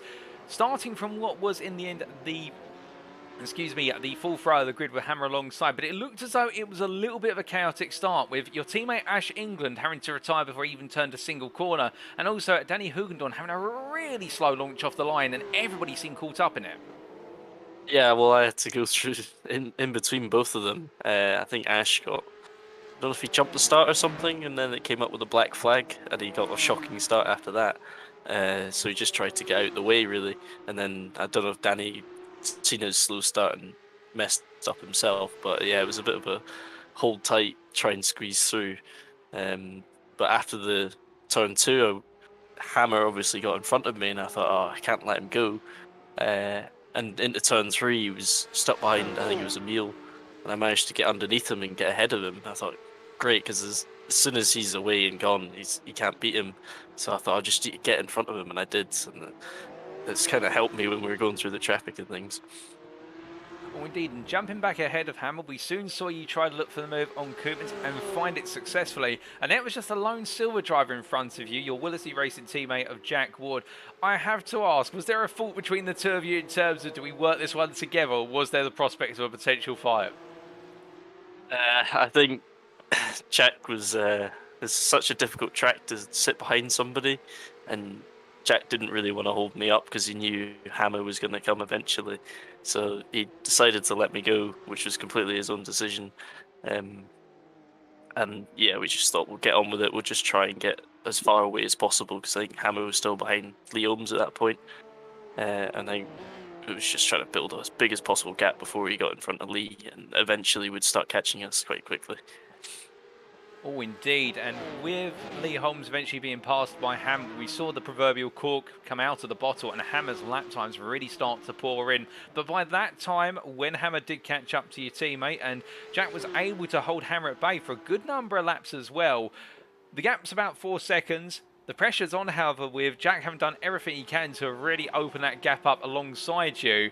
What were you thinking about in those final 10 minutes when you can see that gap is coming down little by little, down to 3 seconds, down to 2 seconds, down to 1 second, and on the final lap it's 7/10? Well, it jumps down incredibly quickly. I think on the lap he got Jack, he did a 29.4 or something, and I think it nearly went down a second to me, and I thought, oh, this is going to be difficult because it was 10 minutes to go at that time, and I just thought I just need to keep it consistent, just keep it out the wall, and just keep a level head really, and just stay in the same place the whole time, each lap, same apex, everything. And he was coming, but I just thought I need to not worry about him, just stay here. And I managed to do it, and yeah, 7/10 at the end was scary.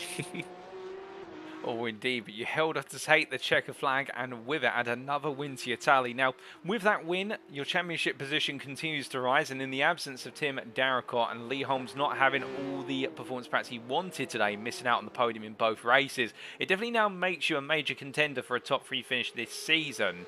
And with that in mind, we head to Road America next time out. Can we expect more of the same from yourself in the state of Wisconsin? It's not a track I particularly like. I haven't done any running of it yet. Hopefully it's as good as the last two have been, but Detroit was very different, so hopefully it's not just because it's a different track that we're up there, but I just hope it's consistently across the end of the season. Well, we look forward to seeing how you get on at Road America. But just before we do let you go, Cameron, as always, is there anybody you'd like to give a shout out to or say thank you to live on the broadcast this evening? Just my teammates, Jack, for being great at the front, letting me through again. It's just completely his own decision. I thank him a lot for that, and even he got me into the series and things. Being the first of our mates to join it, and then to join it in my last name as well for Willesee Racing. But great shout out to him, to Lewis, Trez, and obviously Ash didn't have a great race, but gotta thank him as well. And Ben as well. He was watching as well, supporting us at the back of our team. So it's great. Thanks to all of them.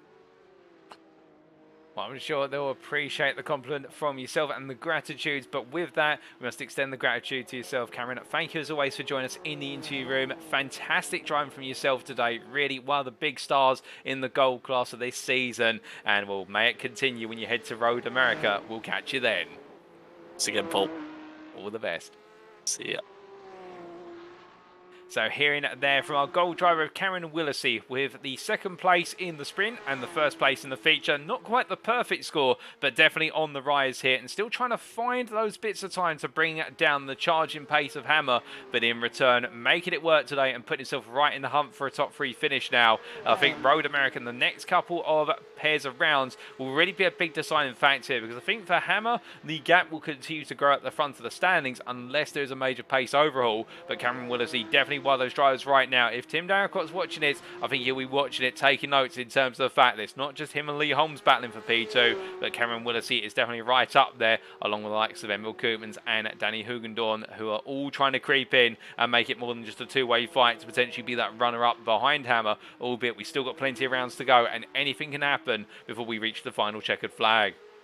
But speaking of final items for today, we now come to our final interviewee of today, and it's none other than Jack Ward, the Willesee Racing Silver driver. And well, as he gets ready to talk to us, we'll be very shortly hearing his perspective on what has been a very successful evening, as we do ask him to join us in the interview room.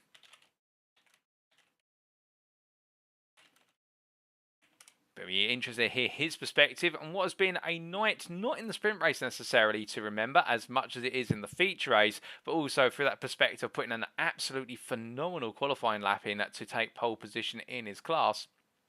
And as we just do await our Silver Willesee Racing driver to join us in the interview room, it'll also be interesting to hear his perspective on being hunted down by Hammer as he does join us now. Jack, we appreciate your waiting and your patience, but goodness me, we didn't have to wait long today to see just how strong your pace around the Belle Isle circuit is. I have to ask, is this one of your favourite circuits by chance? Because you looked absolutely unstoppable in the silver class all night. Yeah, it's been a weird 2 weeks really, because I'm kind of used to running, quite far down the field and being quite far off the pace, but the last two tracks have just been crazy for the whole team really, because we used to be Cam's used to be running low gold and I'm used to be running mid pack of silver, so just to be up there is just completely different. But yeah, the track's good. It's one of the first tracks I tried on iRacing, so I've done a lot of laps around here before, and we've absolutely smashed practice all week after last week's performance. We really wanted to build on the kind of confidence we all gained from that. But yeah, it's been really good. I do like this track. Oh, goodness me. Well, one of the massive confidence builders going into the race in that qualifying lap. In the end, what was a 30.9, it put you P4 on the grid. And it's not just put you ahead of all your silver peers, it's put you 3 places ahead of the next driver in class, Shane Piggott. But it's also put you ahead of the likes of Lee Holmes and Danny Hugendorn in the gold class. Just take us through qualifying from your perspective, because it looked as though that lap came quickly to you. But also on top of that, there was plenty of time out there for you. Yeah, weirdly enough, I was gutted from qualifying. I thought I could at least get P3. I saw myself up there, 4th, 5th. I thought I could definitely build on this, and I thought I could definitely get 3rd. I had the pace to do it, but yeah, like I say, the confidence is just flowing through us at the minute. Oh, indeed. And with that confidence building, it translated over into the sprint race, albeit perhaps not the way you wanted the sprint race to start, dropping down the order quite early on. Yeah, no, with terrible start. Got a lot of wheel spin. Lost about 3 places at the start. And then I locked up, I think, going into turn 7. I probably could have saved the lockup, but then it would have caused just a complete pile up, and I saw Ash was right behind me as well, so I just thought the only place I'm going is the wall. Recovered it, and I've never driven this track so aggressive at all, and I was just putting in some really good lap times. Managed to catch Shane on the last corner, I believe, and we were side by side going through there, and I wasn't going to let off, because I knew if you get 8th, you get pole in the feature, and I knew if I didn't make any mistakes in the feature, I could have set the pace and see where I would have ended up. And yeah, it was good. Oh, indeed. And speaking about that do or die approach in the sprint race, one of the things, of course, with street circuit is they're typically very difficult to overtake at, or there's very prescribed overtaking zones. From your perspective, and we saw you charge your way back up through the field, including that move to take P3 and P8 overall right at the end of Shane Piggott. But just take us through from your perspective, overtaking at Belle Isle, just how difficult is it? And also, does the dirty air have a major impact? Yeah, the dirty air is it's not nice to be in dirty air. The overtaking's not terrible. I did think it might be a bit impossible to overtake, but if you can get a good run onto somebody coming out the corner, you carry the speed, you can manage to get past them. I did see a couple of overtakes. It's just how you get your corner exits, and if you got a good exit, you can definitely keep the guy behind. And but yeah. Indeed, and making those key overtakes when you needed to, finishing P8 and taking reverse grid pole for the feature. Now let's come on to the feature. Firstly, you're on pole position. You've got a whole array of gold drives behind you and a couple of silvers as well. You see your teammate Ash England completely fumbles the start relative to yourself, and then you're alone with Lee Holmes all over your back for the opening 10 minutes of the race. What was going through your mind at that point? Was it just full concentration? Did you even have time to think about what was going on behind you? Well, as soon as just before green went, we heard a little sigh from Ash, which was, not a nice thing to have going through your head when you start the race. And we were trying to find out what had gone on. Obviously, Ash being the silver class leader, we wanted to make sure, he was okay and whatnot. And then we find out that he had a DQ or I think it was a black flag or something. Had to go in the pits, and that ruined his race. But at the start of the race, my relative was messing up, so I thought it was Alistair Hatcher behind me. So I thought, okay, well maybe Alistair can maybe hold the golds up a bit, and then it fixed itself 2 laps later, and then realised it was Lee. I was like, oh no, this is not good. But then, like I said, we carried on the race, and I think Lee made a couple of mistakes, and I made one mistake. I just clipped the wall coming out of I think it was turn 5. That kind of knocked my confidence a bit, and I didn't drive it as aggressive as I wanted to the rest of the race. I probably could have stayed in front of Cameron for a little bit longer, but then we saw that Hammer was stuck behind Lee, and we wanted to just try and get Cam that win, because Lee's just crazy around here. And he's crazy around everywhere, to be fair. So you're not gonna try and hold him up that low, but it was good. Oh, indeed. And speaking about that dynamic, of course, in the end, letting Cameron go, and then suddenly, out of nowhere, Hammer just appears behind you. It's almost as if he materialises out of the ether, given the pace at which he caught you. Just take us through that from your perspective. Of course, you're not battling in class, but also you do want that overall podium, and ideally a P2 to match what Cameron and Ash England were able to achieve at Rudskogen. What was going through your mind at that point? Yeah, I think we really wanted to do it again, 2 weeks in a row to keep the record ours again and repeat what we did.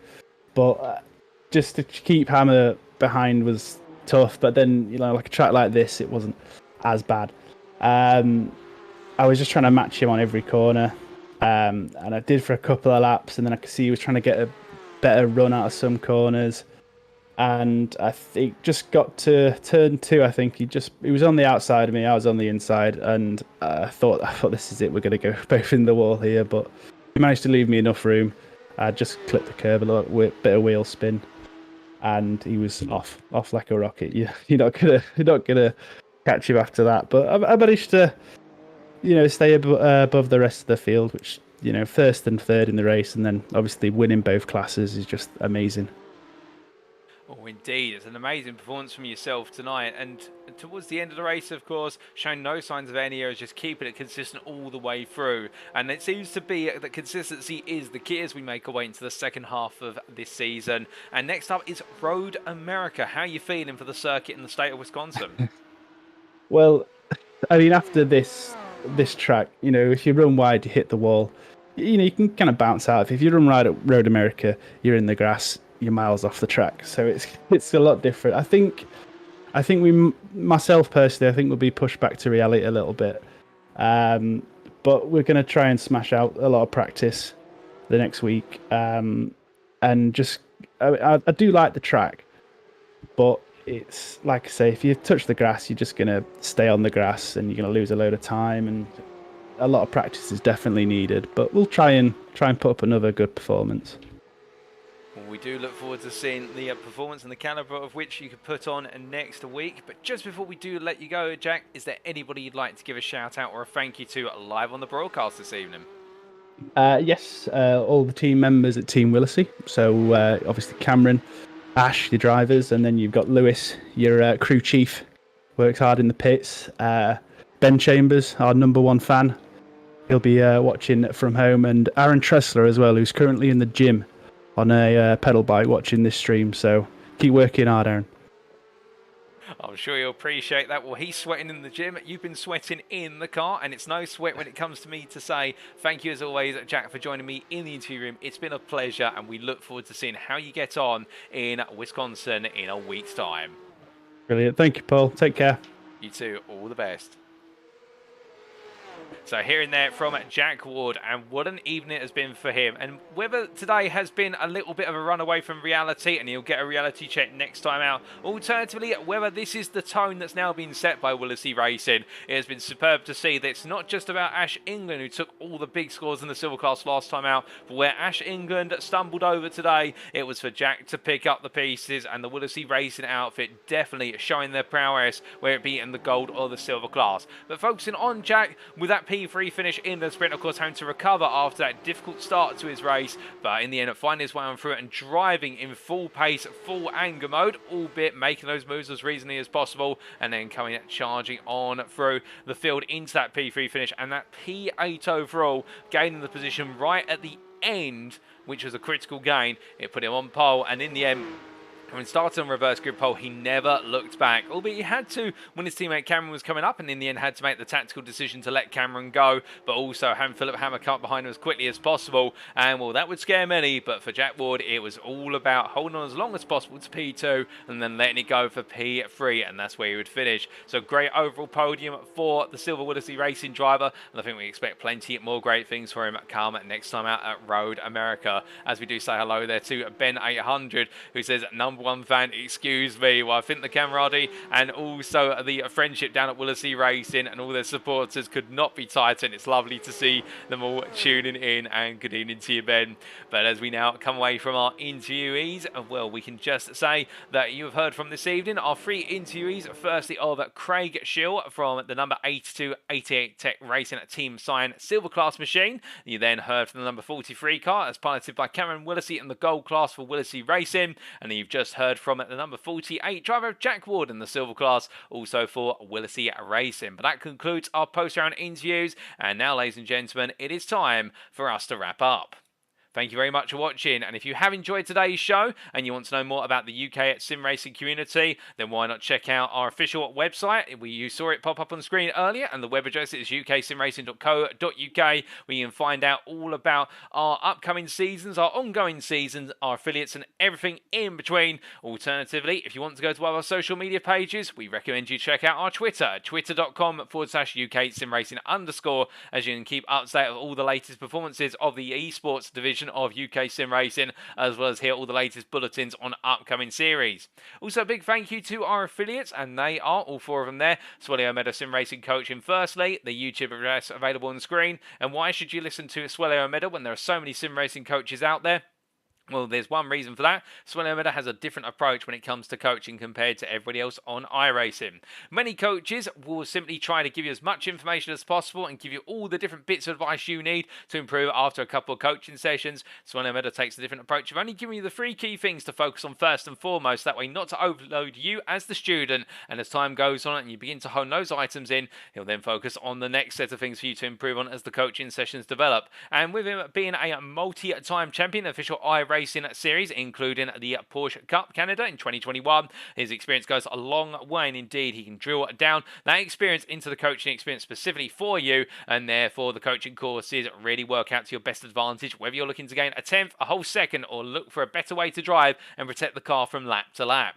Also, we have Race Anywhere, their web address there, raceanywhere.co.uk, and Race Anywhere is the provider of curated sim racing equipment aimed to only stock products that represent excellent value for the sim racing community. We also have Demon Tweaks, their web address demon-tweaks.com, the provider of the most complete and innovative motorsport product range available worldwide. So no matter what your level of discipline, Demon Tweaks could help drive you to realise your motorsport ambitions, whether in the simulator or in the real world. And then lastly, we have Amazon, their web address amazon.co.uk. And Amazon is the company striving to be the Earth's most customer-centric company, the Earth's best employer, and the Earth's safest place to work through the provision of concepts pioneered by Amazon, including but not limited to Amazon Prime, Amazon Fire tablets, and Amazon Alexa.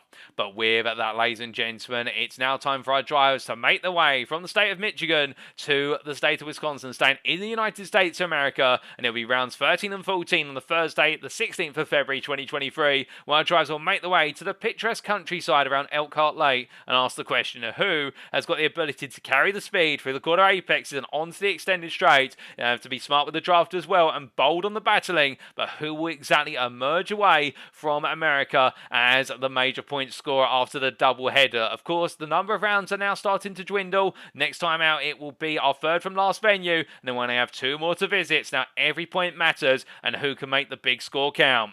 Find out all that and more next time out, but until then, we've been UK Sim Racing. I've been your host and commentator, Paul TX141 Walsh, also known as Britain a Spit, depending on what media you follow me on. And until next time, remember to stay safe, stay well, stay smiling, but most importantly, remember to stay on track. Good night.